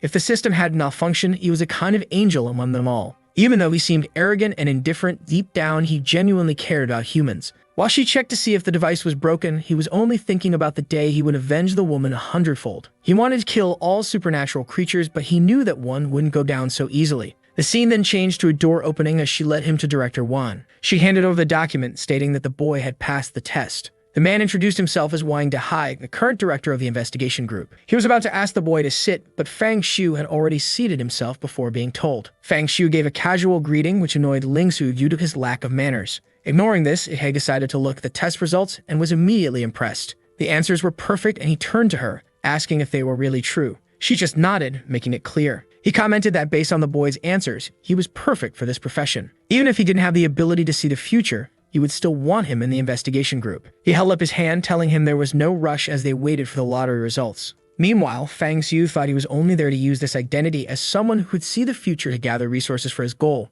Dehai then asked about the limitations of his future-seeing ability, such as cooldown time or usage limits. Fang Xiu explained that in the supernatural world, he could walk between the future and the past. He could witness the lives and deaths of countless people and experience infinite possibilities. Ling Xu, whom I confused with Fang Xiu from the other story, was irritated because he always gave these grandiose answers, acting so full of himself. At the moment, the boss was talking about how the commissioner and captain were the strongest when someone burst into the room, announcing something terrible had happened. Apparently, the investigation commissioner had died. The two stood up in shock while Fang wondered how strong a third-level person would be. It's a shame the man died before becoming useful to him. Someone commented that Bai Qi was the #1 spiritual master in this city. If someone like him really died, everything would fall into complete chaos. It seemed, however, that the man hadn't truly died yet. He was currently battling the Headless supernatural creature, but he hadn't informed Captain Yang. Normally, if the two worked together, this wouldn't be a problem. But as he advanced, another mysterious entity was lurking nearby. In fact, he really did die because he attacked alone and was caught off guard by the other entity,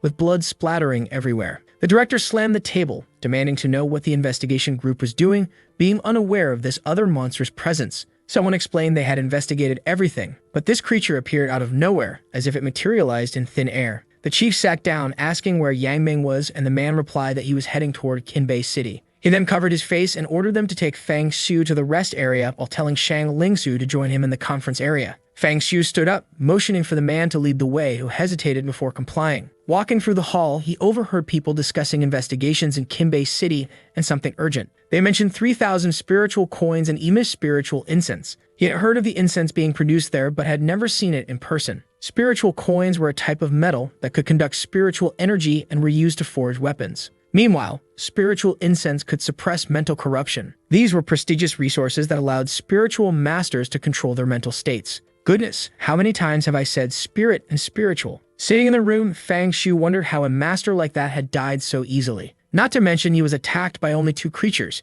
He then recalls that the ghost doctor's skin was as tough as steel and normal weapons couldn't penetrate it. Watching the others argue, he thinks about how, in contrast, human skin is incredibly easy to cut. Even with spiritual powers, they were always at a disadvantage against those supernatural creatures. He then stands up and tells the man not to panic. As the man turns around to respond, he takes a blow to the back of his neck. Fang says that the ones at risk in this place are the spiritual masters, not him. Shortly after, the boy is already wearing a suit and looking very stylish. He remarks that it's time to use this chaos to gather some information. In the office, everyone is wondering how someone as strong as Bai Qi could have died. Fang walks through and hears others mention that Bai Qi seemed dissatisfied with the captain's selection. Someone else responds that it was inevitable since the current captain, Yang, has a very powerful luck ability. A girl adds that Bai was considered invincible, while Fang notes that having luck as an ability is quite unique and interesting. The blue-haired girl says that on the day of the competition for the captain's position, Bai Qi had a stomachache. Her friend questions why he didn't ask for a break, and she replies that someone as proud as Bai Qi would never do that.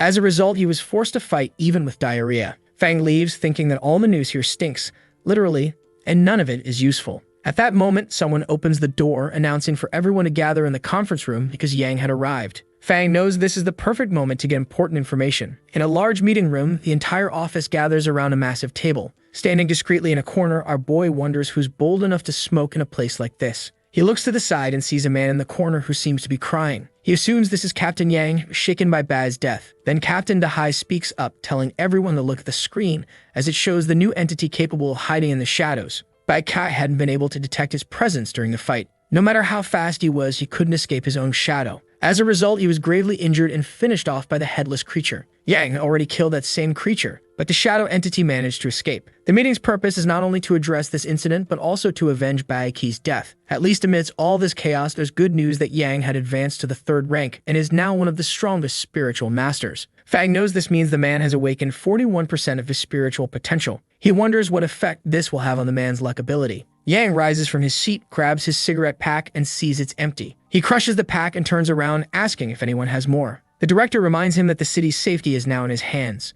Yang simply puts his hands in his pockets and says if that's the case, he'll go buy a pack himself. The director holds back his anger but slams the table, telling him to stay put and asking if he doesn't want to avenge Bai Qi. Yang pauses for a moment and asks why he would seek revenge. Would revenge bring him back to life? The director covers his face and tells him not to leave, handing him another pack of cigarettes. Yang sits back down, saying he should have given it to him earlier and noting that this brand is pretty good. Meanwhile, Fang observes, noticing how calm and rational the man appears, except for the fact that he smoked about 30 cigarettes in 10 minutes. Then someone opens the door and calls for the director. The man goes to complain until the other explains that the person he was supposed to watch over hit him on the head and stole his uniform. The director informs everyone that the culprit is a boy named Fang Shu and places an alert on him. Everyone starts running while our boy is disappointed that the man ran off so quickly. Suddenly, someone calls out to him. It's Ling Shu, who says the bastard is right there. Immediately, everyone points their weapons at the boy. One of them even tells Captain Yang to stay back. The director asks if Fang doesn't realize it's a crime to attack someone from their organization and demands to know what he's planning. Fang completely ignores him. He crouches in front of Yang and asks if he'd like to bring Bai Qi back to life. Yang gets serious and warns him not to joke about it,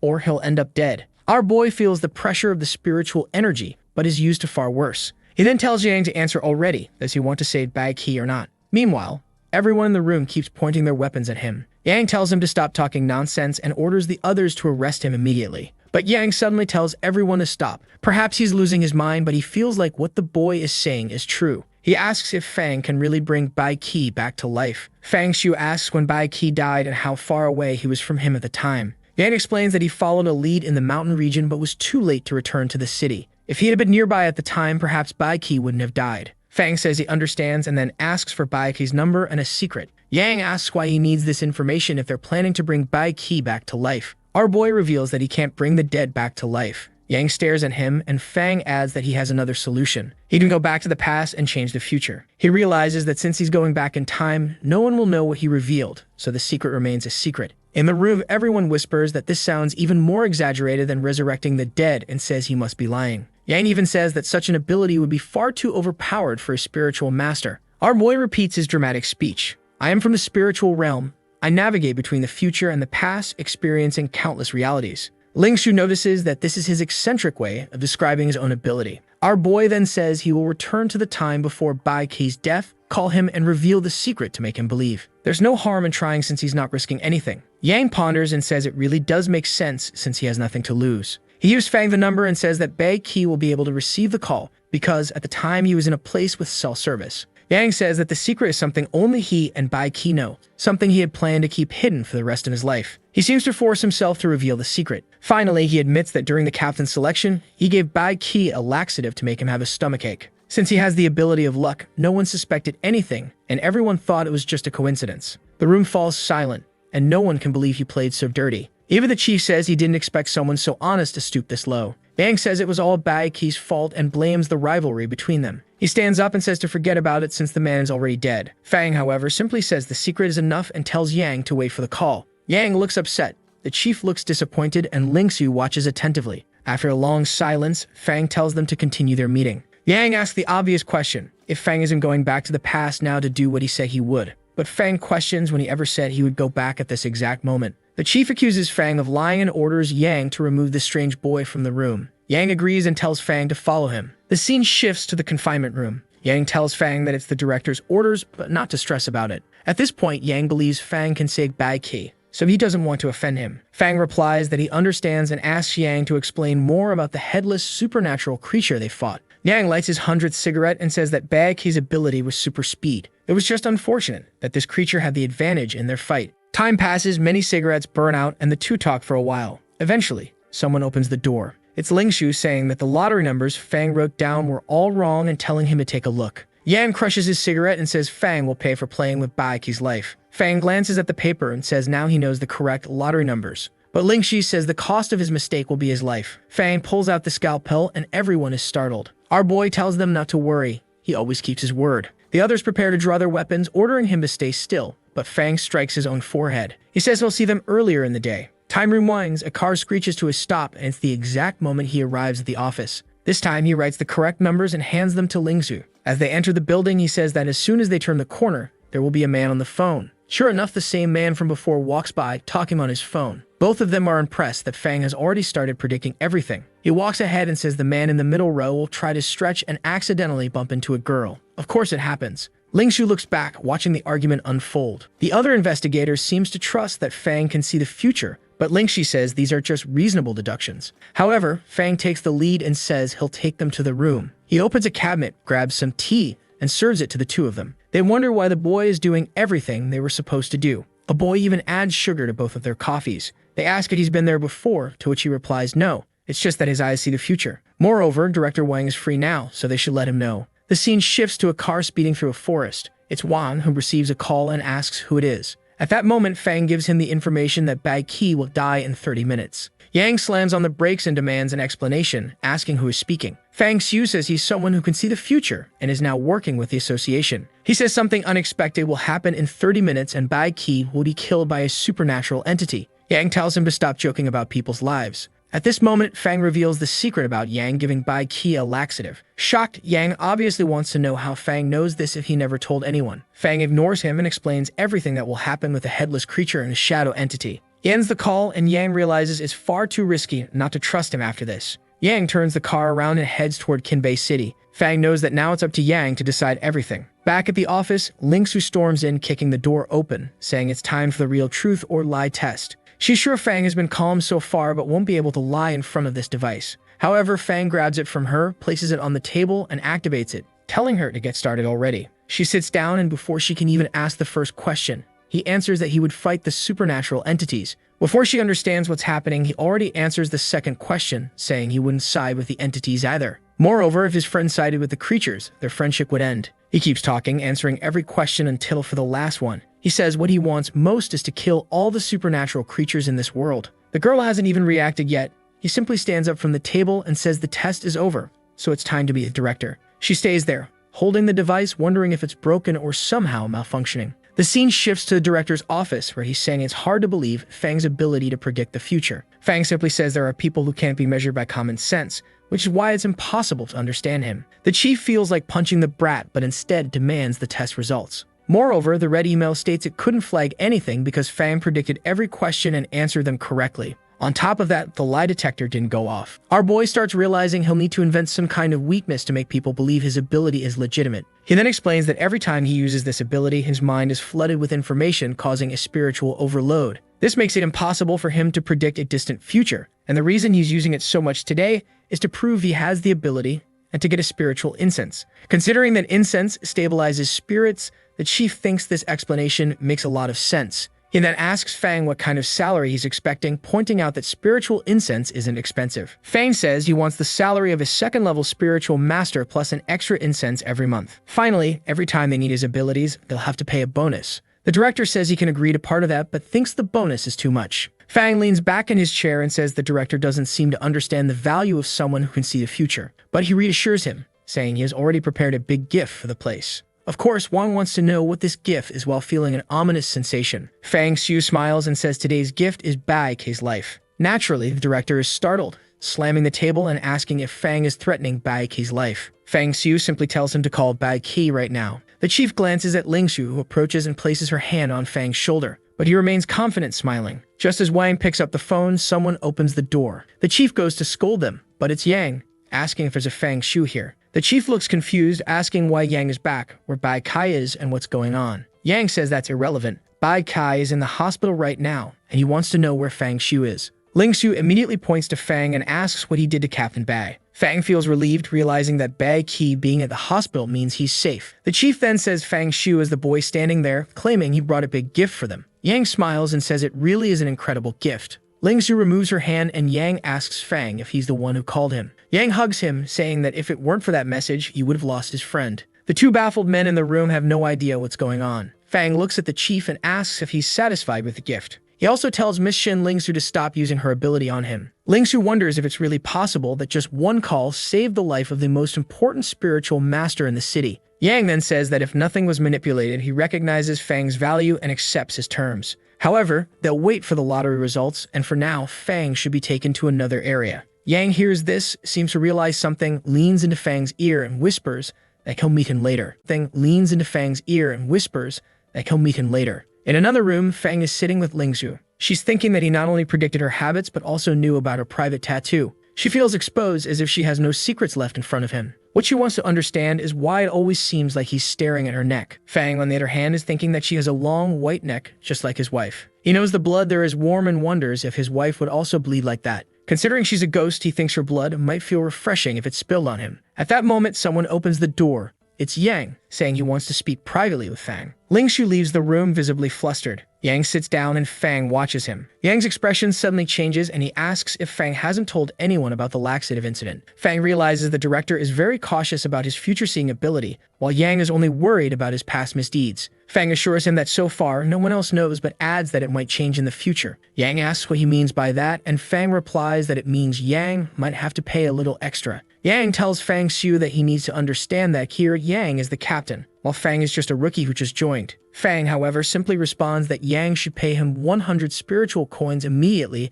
if he doesn't want anyone to know about the incident. Yang starts to protest, but Fang raises the price to 200 coins on the spot. Yang demands to know why Fang is charging him so much, saying he only earns 10 spiritual coins and can't afford it. When Fang pretends to start revealing the secret, Yang quickly agrees to pay. Sometime later, they're all gathered in Wang's office again. Yang is slumped in the corner, begging Ling Xu to lend him some spiritual coins. Fang realizes he might have gone too hard with his demands. Meanwhile, the lottery results are being announced on TV. As the numbers are revealed, everyone starts to gasp in shock. When the number 05 appears, it confirms that the numbers Fang had written were correct. Yang immediately hugs Fang, declaring them blood brothers and saying he only wants the numbers for the next lottery. The chief tells him to stop and reminds everyone that the boy's ability is meant to protect the city. He then tells Fang that this is a secret that must be kept absolutely confidential. From now on, they'll claim his ability is simply heightened intuition and nothing more. The chief officially invites Fang to join their organization. Of course, Fang accepts. Yang then asks how they'll report Fang's information to their superiors. The chief explains that Fang's name will be added to the global list of talents, but details about his ability will remain an absolute secret. Fang Xiu, now with an S-rank ability and the title of the Prophet, is smiling as he considers all the resources and money coming his way. He muses that soon his wife will have an amazing night. Yang remarks that it could be risky if more people find out of Fang's ability. He questions whether it's right to rank Fang as S-class so quickly, accusing the chief of favoritism. The chief insists that Fang's power is far too valuable to keep in this city. He'll need to transfer the headquarters to maximize his contributions. The chief then mentions that Zhao Hao, Fang's friend who also survived the same supernatural location, should join as well. The plan is to keep someone close to Fang Xiu at headquarters, ensuring he remains indebted to the organization. Ling Xiu, however, points out that Zhao Hao's prowess is primarily in certain intimate talents, which she deems too vulgar for this place. The chief seriously replies that it doesn't matter. He's sure such a skill will eventually prove useful. Fang simply says they can do whatever they want. However, he knows very well they want Zhao Hao as a bargaining chip to use against him. He then asks Yang to explain what happened during the incident with Bai Kai. Yang responds that there's no concrete evidence, but it seemed intentional. He explains that he's fought countless spiritual entities,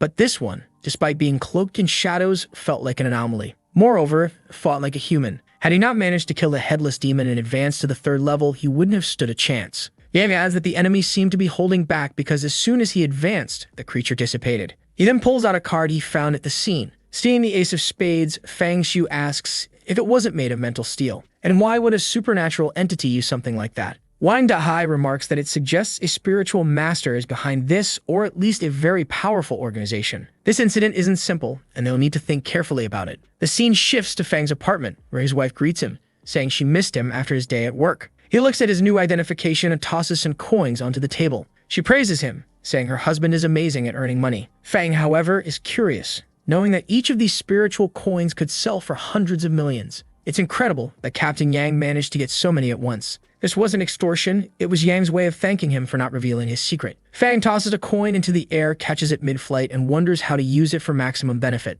At first, he considers making armor, but given his abilities, he decides that's not the best option. As for weapons, he already has the scalpel, so there's no urgent need for another. Besides, 200 coins aren't enough to craft a high-level sword. Considering his abilities, he doesn't need a weapon with overwhelming power. It just needs to be long, small, and sharp enough to deal damage to enemies. The scalpel is perfect, except that, as a cursed item, he can't flaunt it openly. Perhaps crafting another scalpel to disguise the existence of the first would be a good idea. With the remaining coins, he plans to purchase information on a supernatural forum. Suddenly, there's a knock at his door. If it were the investigation team, they would have messaged him. If it were Zhao Hao, he would have called. He approaches cautiously, uncertain about which entity might be looking for him. As he looks through the peephole, sweat starts to bead on his forehead. A giant eye stares back at him, and an overwhelming power seems to press down on him. Moments later, he's opening his eyes and shaking his head. The room reeks of rotting flesh. Bloody tools surround him, and he wonders where he is. Looking down, he sees chains.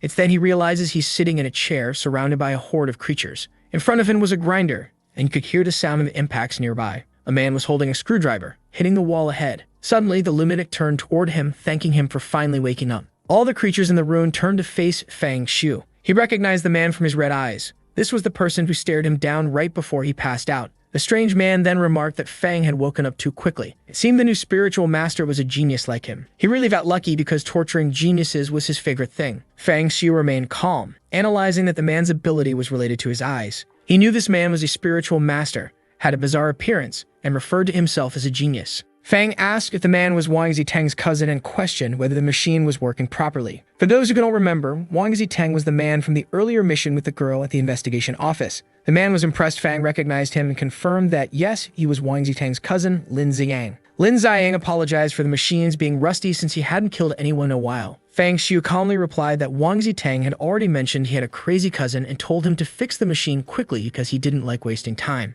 Lin Ziyang seemed slightly unnerved but began laughing, saying Fang was truly fascinating. It was just a shame that soon he would die and join his cousin. Fang Xiu simply remarked that the man clearly had a serious problem, all while analyzing that Lin's chaotic and insane behavior matched the descriptions from the forums. Fang then taunted Lin Ziyang, saying the funniest part was how Wang Zitang clung to his leg while dying. He had stepped on his hand, breaking each bone one by one. The sound of Wang Zi's screams while being killed was delightful. Lin Ziyang clenched his fists, muttering that Fang deserved to die. He promised that Fang would be killed slowly and then turned into food for stray dogs. But Fang Xiu replied that he wasn't afraid as Lin was just a worthless person going through a spiritual breakdown. It was incredible how useless he was to have been corrupted by so little power. Lin Ziang began cursing, muttering to himself that this wasn't how it was supposed to go. Fang should have been on the floor, kneeling, crying, and begging for his life. Determined, Lin began fixing the machine, saying he couldn't wait to make Fang suffer. When Fang was reduced to nothing, he wanted to see if he'd still act so confident. Lin searched for the cruelest tool in his arsenal. Fang Xiu taunted him, saying he was so useless he didn't even know what tool to use. Lin turned and shouted for him to shut up, continuing his search.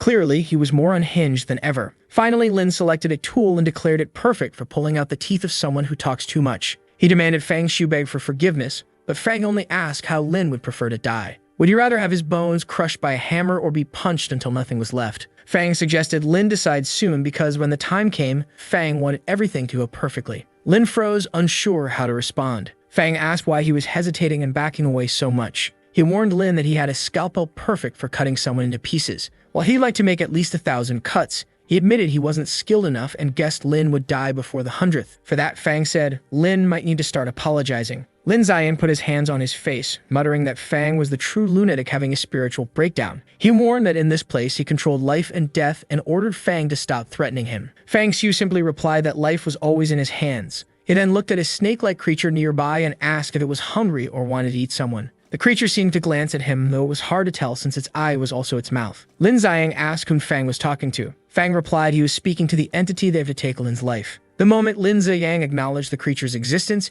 he froze as it appeared before him. Shocked, Lin stammered, asking where the thing had come from, calling Fang the real lunatic. Fang Xiu just smiled and said there were countless more where that came from. He greeted them all and invited them to appear. Lin Ziyang, already on the brink of madness, completely lost it, screaming that it was all an illusion and couldn't be real. Fang Xiu just laughed, and with that, another life reset. When he opened his eyes, he was back home with his wife, who was celebrating his return from work. He ignored her and collapsed onto the couch. The sensation of being eaten alive by countless supernatural creatures wasn't so bad. Another point toward his pain tolerance. At that moment, there was a knock at the door. He grabbed his scalpel while his wife asked if they were expecting visitors tonight. Fang only thought about giving someone the chance to experience a very painful death. At the door, he vowed to fulfill his promise. Peering through the peephole, Lin Ziyang could hear footsteps approaching. One glance would be enough to activate his ability. But instead, the scalpel shot through the door, piercing him directly. As soon as Lin Ziyang collapses to the ground, he mutters that it hurts, and then passes out, apparently unable to withstand the pain. Fang Xiu opens the door, grabs Ziyang by the leg, and drags him into the house. He removes the scalpel from the door and checks if Ziyang is carrying anything suspicious.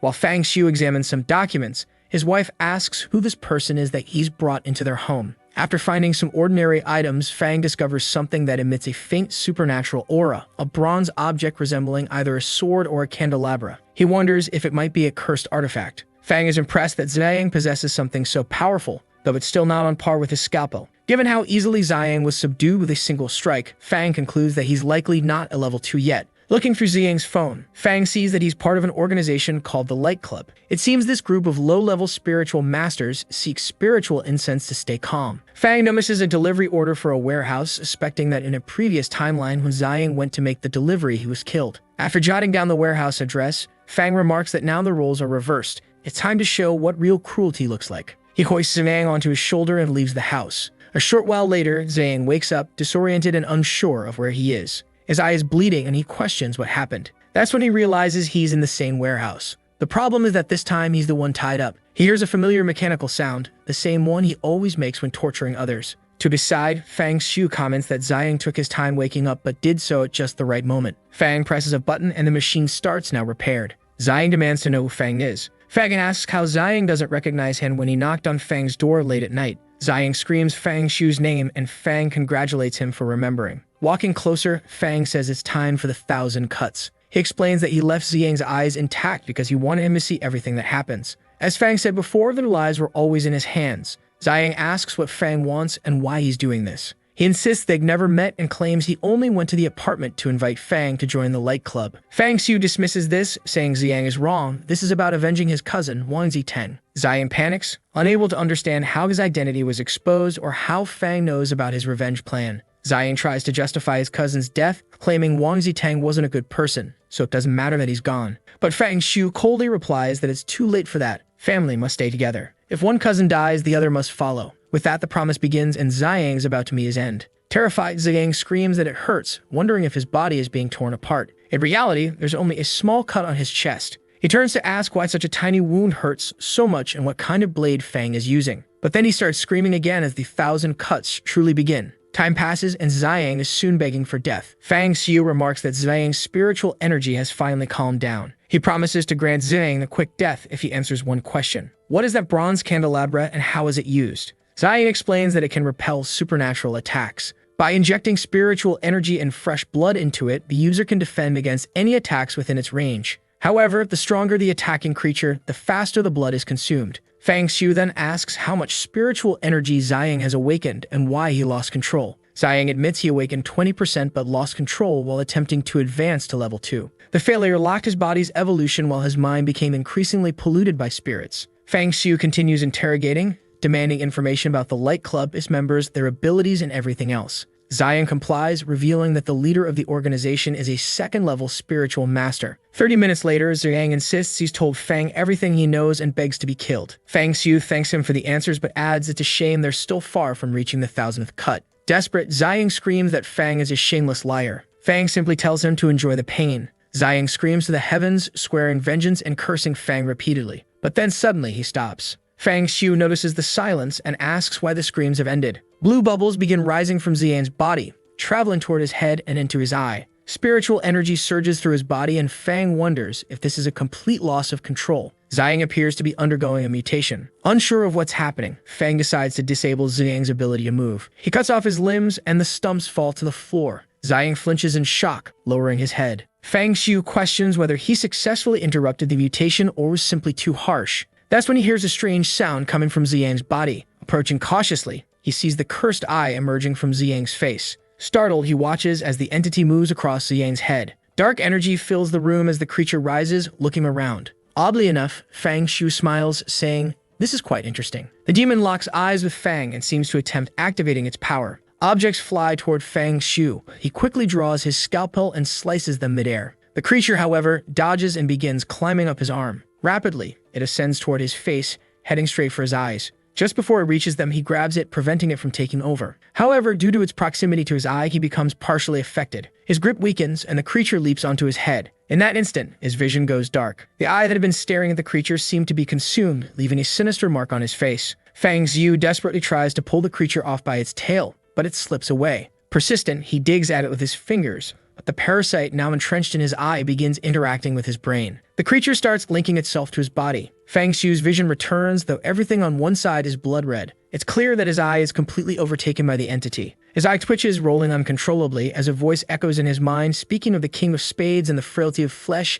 hinting at supernatural ascension. The creature declares its intention to seize control of Fang Xiu's body, imprison his consciousness, and trap him in an eternal loop of pain. Fang Xiu laughs and asks if they really think they can make him feel pain, boasting that his tolerance far exceeds that of the creature. The monster threatens that once it takes control, it will devour everyone Fang Xiu loves. But suddenly, the creature finds itself in darkness, confused about where it is. As it sifts through Fang Xiu's memories, it becomes certain this is no ordinary human mind. Fang Xiu's voice echoes, asking the creature if that's all the pain it can handle. He promises to show it the true meaning of suffering. Desperate, the monster attempts to flee, pleading to avoid whatever torment awaits. Then something shatters. Fang Xiu proclaims that with Lin Ziyang's death, he is now the master of the blood pupil. The ability of this cursed eye is to cause a spiritual shock when someone looks into it, creating mental pollution capable of killing unprepared individuals. Additionally, it can induce hallucinations through direct eye contact. Fang Xiu feels a sharp pain in his chest and realizes his spiritual energy has dropped to 5%.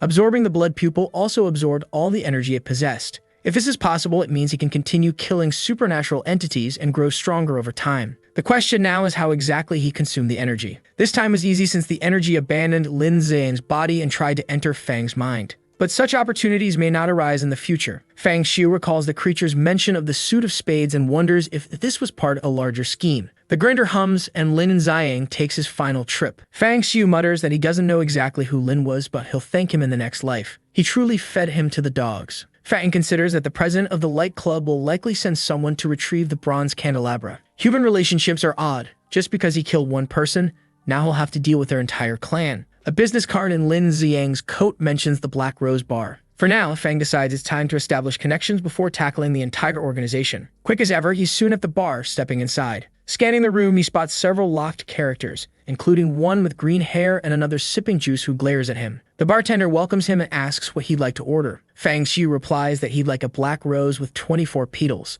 The bartender pauses mid-cleaning, apologizing and saying they don't serve that drink here. Fang calmly clarifies that he's not asking for the drink, he's asking for the flower. The bartender's expression shifts and he asks Fang to follow him. Pressing a button, a door opens, and the man instructs Fang to follow the path where someone will receive him. As Fang Xiu walks down the corridor, he thinks they've hidden themselves well. Turning a corner, he encounters two guards at a door. These people are far more cautious than the investigation office. One of the guards stops him, asking for his membership card and warning that any conflict is strictly prohibited inside. After patting him down, they accept Lin Ziang's card and grant him access, wishing him a good night. Passing through the door, Fang feels a strange sensation. Opening his eyes, he finds himself in a grand hall filled with numerous people. Considering there are fewer than 100 spiritual masters in the entire city, having even a dozen in one place is impressive. A striking woman approaches, asking what he desires for the night. Without hesitation, Fang Xiu states that he wants to kill someone. The scene shifts to a private room with just the two of them. Fang asks how much it would cost to assassinate the president of the Light Club.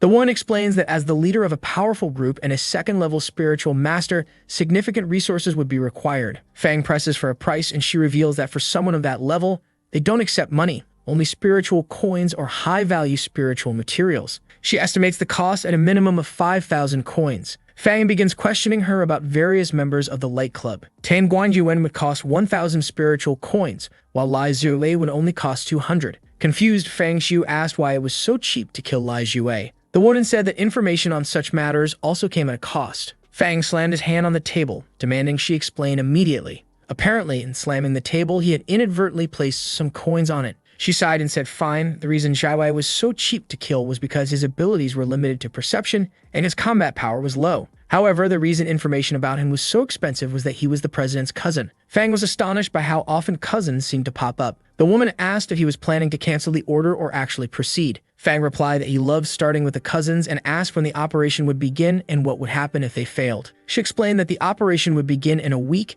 and he would need to install an app called Already Dead to receive confirmation when the target was killed. Suddenly, messages popped up on her phone. She apologized, saying she was swamped with other tasks. If the assassination failed, Fang could either get half his money back or pay a higher price for a stronger assassin. She handed him a contract, assuring him that everything was guaranteed. When he placed his hand on the paper, he felt the energy of a supernatural artifact. She praised his sharpness, explaining that the artifact ensured they could find someone if they failed to pay the remaining balance. Realizing that signing with a fake name wouldn't make a difference, Fang completed the contract. The woman thanked him for his business and said she looked forward to working with him again. Fang walked out of the establishment, clutching his eye and muttering that everything was on track. 200 spiritual coins were a fair price to eliminate a Light Club member. The next day, Zhao Hao learned that Fang Xiu had joined the investigation office. In the director's office, someone mentioned turbulent temples and collaborations with spiritual masters from other areas. Wang Dahai informed Fang that for now, he would continue training with their team. Zhao Hao commented that it was good news Fang wouldn't be transferred yet.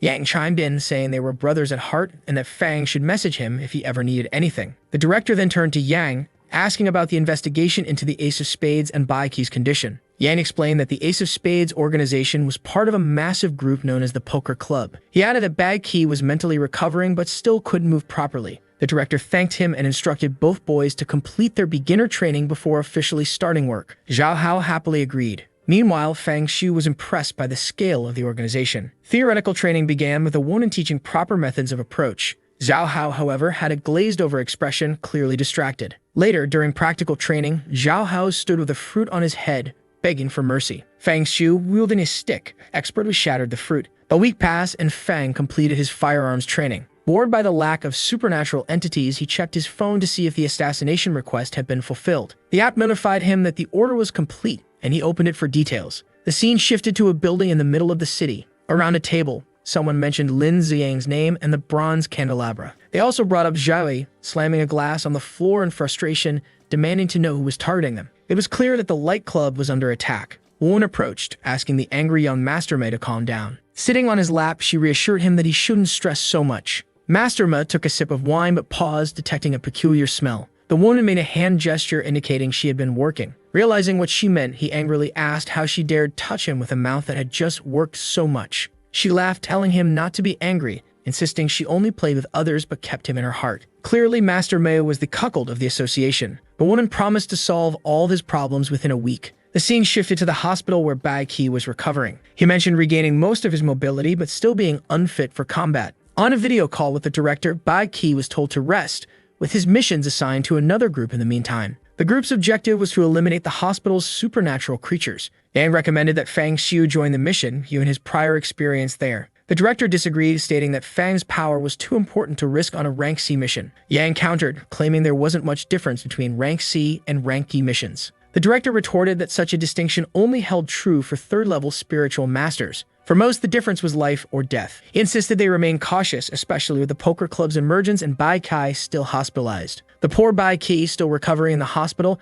comments bitterly that with Yang's absurd luck ability, everyone else will die before anything happens to him. Yang responds defiantly, saying a real man faces challenges head-on, isn't afraid to die. Bai Qi facepalms while the director instructs someone to call Fang Xiu. Face-to-face with the boy, the director informs Fang that he has a very important mission for him. Fang, however, states flatly that he won't accept anything unrelated to supernatural matters. The director then explains that the mission involves investigating a supernatural incident in Blackwater Village. Fang takes the file, remarking that he's never heard of the village. The director explains that it's a remote location in the mountainous region. Due to the difficult terrain, it receives very few visitors. The village is named after a black river that runs through it. The incident involves a string of recent drownings. Initially, these were believed to be isolated events, but villagers now claim there's an entity that grabs people by the feet and pulls them under the river. More recently, something even worse has been happening. People are reportedly sleeping peacefully at home, only to wake up by the river being dragged into the water. After investigations, the entity in the area has been named the Water Spirit,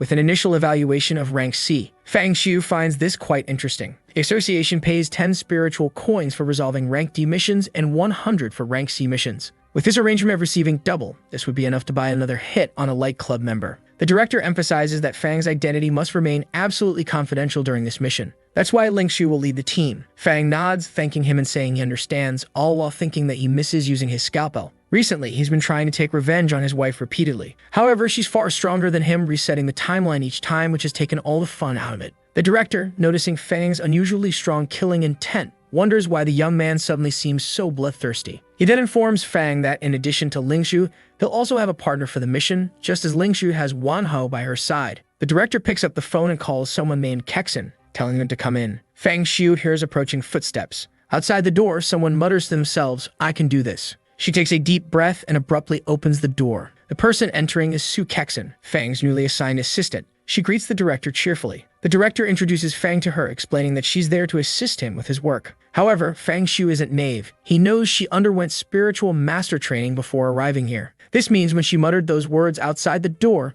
she intended for him to hear them, knowing his heightened senses would pick them up. Su Kexin bows politely, introduces herself by name, and mentions that her code number is 1327. Fang Xiu walks past her, telling her not to text unless it's something important and to avoid pointless chatter. Kexin is startled by his reaction, but he simply walks out the door, saying she performed well, but it would be better to tone it down next time. Now I don't know if she's confused about being exposed or thinking he's just crazy. Outside, he receives the friend request and notices she really looks like an average cute girl. However, for her to be in this profession, she was definitely far from that. She sends a message trying to explain there was some misunderstanding, but just then, someone calls him from the side. It's Ling Xiu, casually dressed, looking at the girl and telling him to hurry up. In the car, a chubby guy in an orange jacket introduces himself. He's investigator Liu Shui, and his special ability as a spiritual master is teleportation. Zhao Ho gets emotional and says he never thought he'd meet someone with a better ability than his. Shui asks what his ability is, and Zhao Hao feels embarrassed to answer. From the rearview mirror, Ling Shu tells him not to be shy and to just explain his complicated ability. She then says that as the leader, she'll introduce everyone first. She's Fang Xiu with the fire ability, and Shuai already introduced his teleportation ability. Zhao Hao is embarrassed to share his ability because it involves something sexual. The chubby guy laughs, saying he's never met a brother with such a power. He jokes about what kind of combat he'd engage in against supernatural creatures. But the chubby guy stops laughing when Ling Xiu says his ability to teleport 10 centimeters per hour is also garbage. Zhao Hao adds that 10 centimeters isn't even the size of the combat tool he uses. The chubby guy retorts, saying nowadays he's evolved to 20 centimeters every half hour. While they're bickering, Ling Xiu loses her temper. She creates a fiery explosion, leaving both of them singed, warning that the next person to open their mouth will be thrown into the river when they reach the mission site. Immediately, they apologize and stay quiet. Fang Xiu finds it odd that for a Rank C incident, they sent one combatant and 3 others who aren't much help. Either the mission is simpler than he realizes, or the investigation office is short on personnel. For now, he decides not to dwell on it, as everything will become clear once they reach the village. A while later, the car breaks, and they finally arrive at the Blackwater village. Everyone gets out of the car and looks at the village nestled in the forest. Amid a dense black fog, a few moving lights are visible. Fang Xiu notes that there are people ahead of them. Suddenly, someone approaches. An old man holding a lantern asks if she's Miss Chen from the TV station. She says yes and recognizes him as the village head, Wan Yuji. Yuji introduces his grandson Fuji and tells them to come along since they must be tired from the journey. Fang Xiu says he's not hungry, so Yuji offers to prepare some water for them to take a bath. The scene shifts to Ling Su taking a bath, and there's a small mark on her leg that's hard to discern. However, she seems alert about something. She mutters to herself that she'll have to be cautious here at all times. She steps out of the bath and asks if anyone noticed something unusual. The group sits at the table, and Shuai says no. She then tells them to stay alert, as they'll investigate the Black River in the morning. A supernatural force plaguing this place will be found there. But Fang Xiu suddenly utters the word hair. Ling Su turns to him confused, and he explains that everyone's hair quality here is unusually good, especially the chief, who must be in his 80s and yet doesn't have a single white strand. Shuai jokes that the man must be dyeing his hair, but Fang Xiu says he doesn't think that's the case. Ling Su pauses for a moment and admits that Fang Xiu has a point. In a village where everyone has known each other for so long, an elderly man like that wouldn't feel the need to dye his hair. Moreover, he'd have to travel several cities away to do it, which doesn't make sense. She instructs the three of them to sleep in the same room and keep watch. Suddenly, Fang Xiu stands up. Zhao Hao asks what he'll do if he encounters a supernatural creature, but Fang Xiu doesn't answer and just walks out. Outside, he reflects that the problem with staying together is that he won't encounter any supernatural creatures. At this moment, he wants to make it as easy as possible for them to appear. And at this moment, there's something crucial that no one has noticed yet. He looks around everywhere and at the sky, but there isn't a single supernatural creature in the area. Lying in bed later, he remarks that this is the first time he's encountered such a situation since the hospital domain. In that instance, the connection between the supernatural and real worlds caused the creatures to assume physical forms. Perhaps the village is under something similar and the physical creatures haven't appeared yet. One difference, however, is that his phone still has a signal. The night begins to pass. A dark energy then approaches the bed and his feet. In an instant, he seems to be engulfed in darkness. He feels an intense cold and wonders why he's hearing the sound of water. Suddenly, he wakes up startled and turns around, wondering if the creature has appeared. He looks around and sees darkness everywhere. The bed is shaking, and there's the sound of water. Then he grabs his phone and, turning on the flashlight, sees that he is in the river. And of course, it's the Blackwater River. The scene shifts to Ling Shu being hit by a strong flash of light. She wakes up, stands, and asks who is approaching. A voice says it's him. It's our boy with his phone, flashing light at her. She asks when he entered the room and what he plans to do that night. He simply tells her to look around before jumping to conclusions.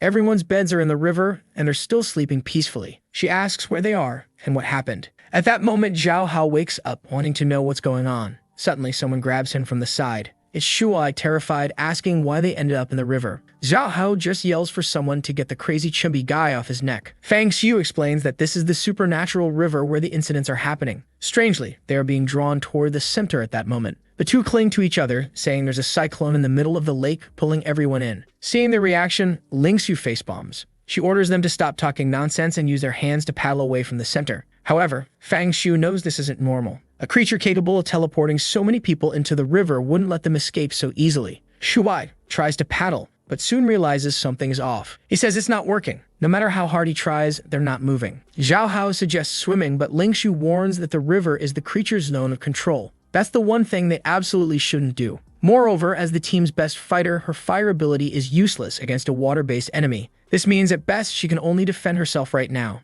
Zhao Hao then asks Fang Xiu what they're going to do since the whirlpool is pulling harder. That's when he notices something strange and asks what Fang Xiu is doing. Our protagonist has a suitcase full of tools. He ties a rope to an end, stands, and begins swinging it. He prepares a throw and launches it, hitting a tree ahead. The rope secures and he tells everyone to get closer and grab his bed. The mattresses drift together and soon, everyone is holding onto the rope. He starts pulling them all in. Ling Shu is impressed by how calm he is and the excellent decisions he's making. Gradually, they approach the shore and Zhao Hao cheers, praising Fang Xiu's cleverness. However, Ling Shu looks back and notices the whirlpool has vanished. Everyone turns to see that the water is now still. Fang Xiu knows the whirlpool marked where the supernatural creature was located. Either it let them escape or there's another reason. He warns everyone that they'll be attacked soon. Zhao Hao is startled, and everyone feels a tremor as Lingxi suddenly falls onto her bed. She warns that the creature is pulling her mattress. She grabs her phone and moves closer to investigate. Fang Xiu follows her to take a look. In the water, there seem to be shadows, but they might just be part of the vegetation. Suddenly, her expression changes, and she unleashes a fire attack toward the lake. That's where the black water river begins flooding her bed. She knows she can't cause damage, but at least she can prevent the creature from dragging them underwater. Suddenly, the mattresses flip, and everyone is thrown into the water. Shuai clings to Zhao Hao, both terrified, saying they're being pulled. But Fang Xiu swiftly delivers a blow to Shuai's neck. Shuai passes out, and Zhao Hao even thanks him. A while later, Shuai is tied to the rope while everyone pulls themselves out of the lake.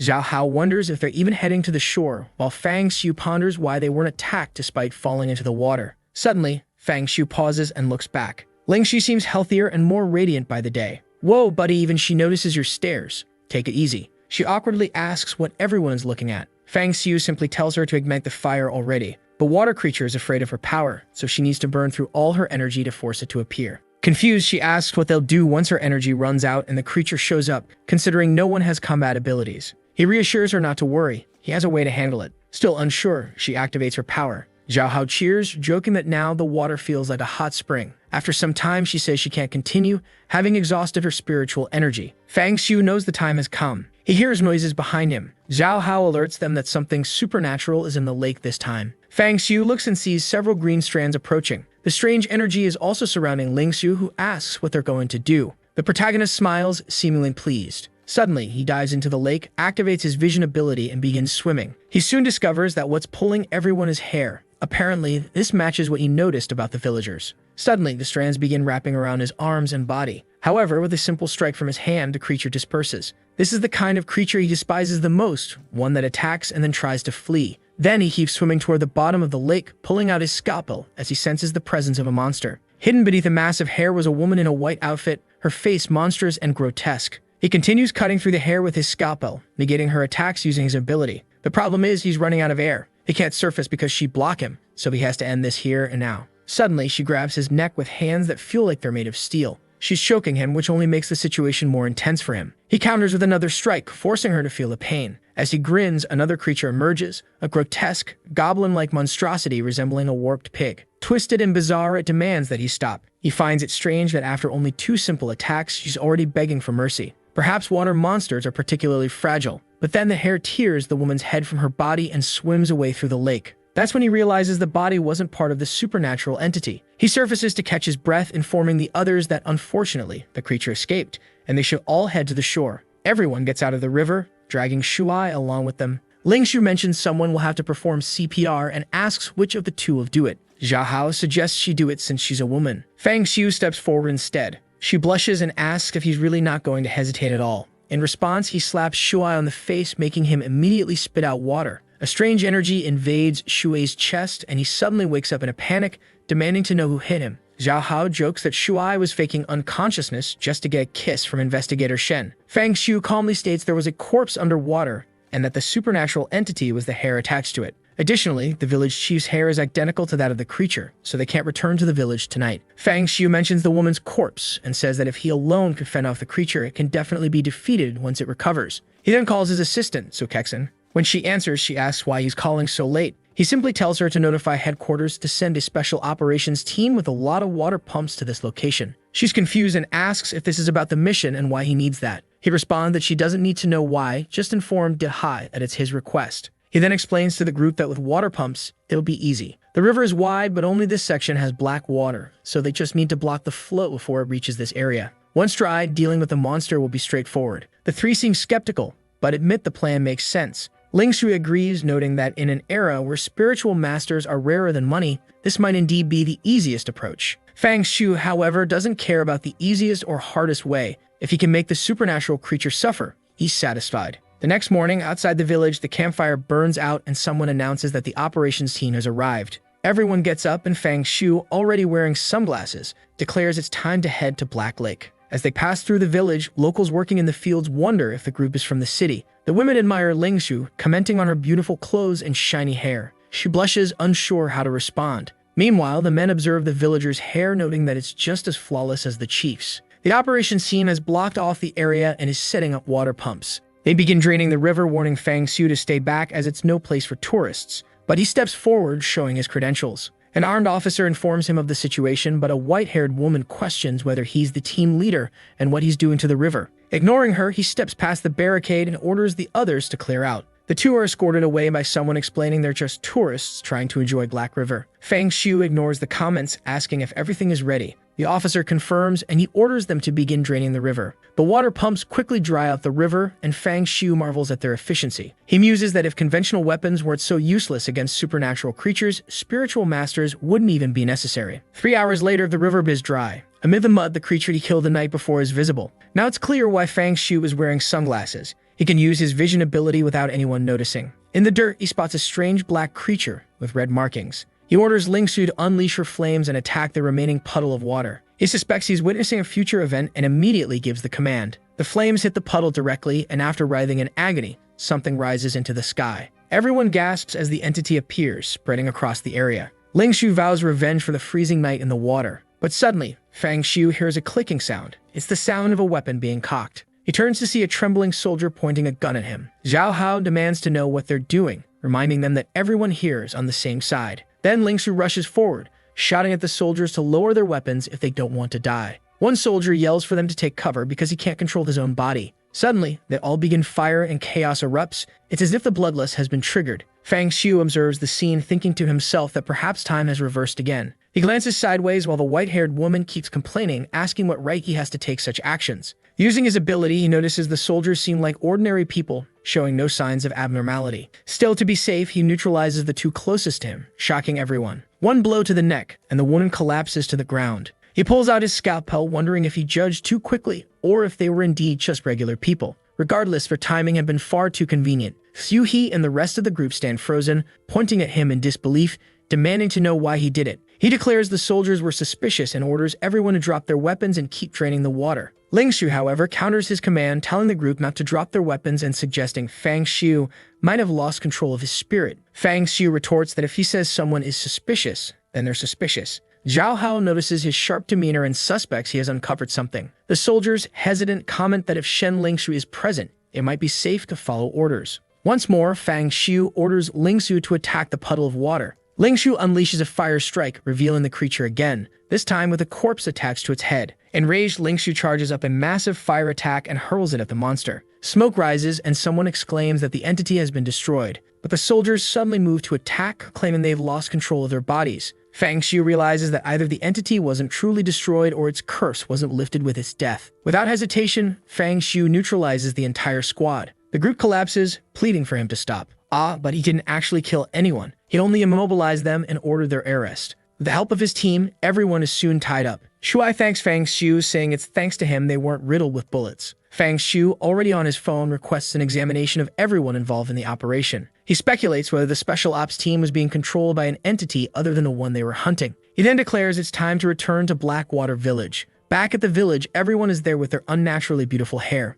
Someone remarks that they should return to normal after the entity's death. Zhao Hao adds that the more he looks at the villagers, the more unsettled he feels. Someone mentions the best way to handle an entity is to eliminate everything until normalcy returns. Of course, it's Fang Xiu who says this, approaching a car while remarking that his hair is better maintained than most youths.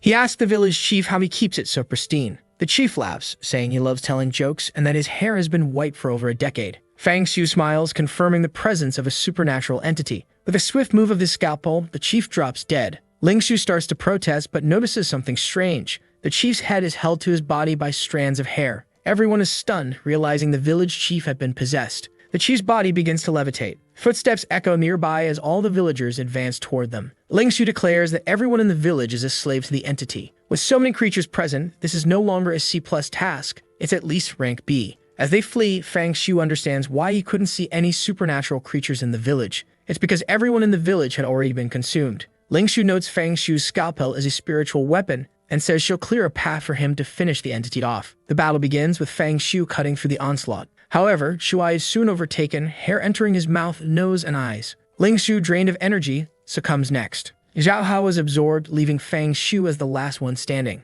He still has a few tricks up his sleeve, but doesn't want to use them until he knows who's behind all this. Still, it's clear he won't escape alive if all his allies are already dead. He contemplates taking his own life, reasoning that if he dies, no creature can finish him off. But the deeper he delves, the more the mystery of this place intensifies. He calls Sukeksen, instructing her to alert the operations team to bring gasoline and surround the entire village. The team questions his plan with the gasoline. He bluntly replies they're going to burn the entire village to the ground. The scene shifts to the white-haired woman being used as a chair by an assistant. Another man helps her bathe as she laments how easily Fang Xiu thwarted the seeds she planted in the operations team. Frustrated, she kicks the assistant and says that they'll have to find another opportunity, but are currently trapped in the mountains. The man, annoyed, begins singing a shrill tune, wondering aloud why Fang Xiu refuses to die obediently. Shortly after, all the gasoline barrels arrived. Fang Xiu informs Ling Zhu that there are no longer any living people in the village and that they need to destroy everything there to resolve the incident. She responds that if what he's saying is true, this place is a rank B area,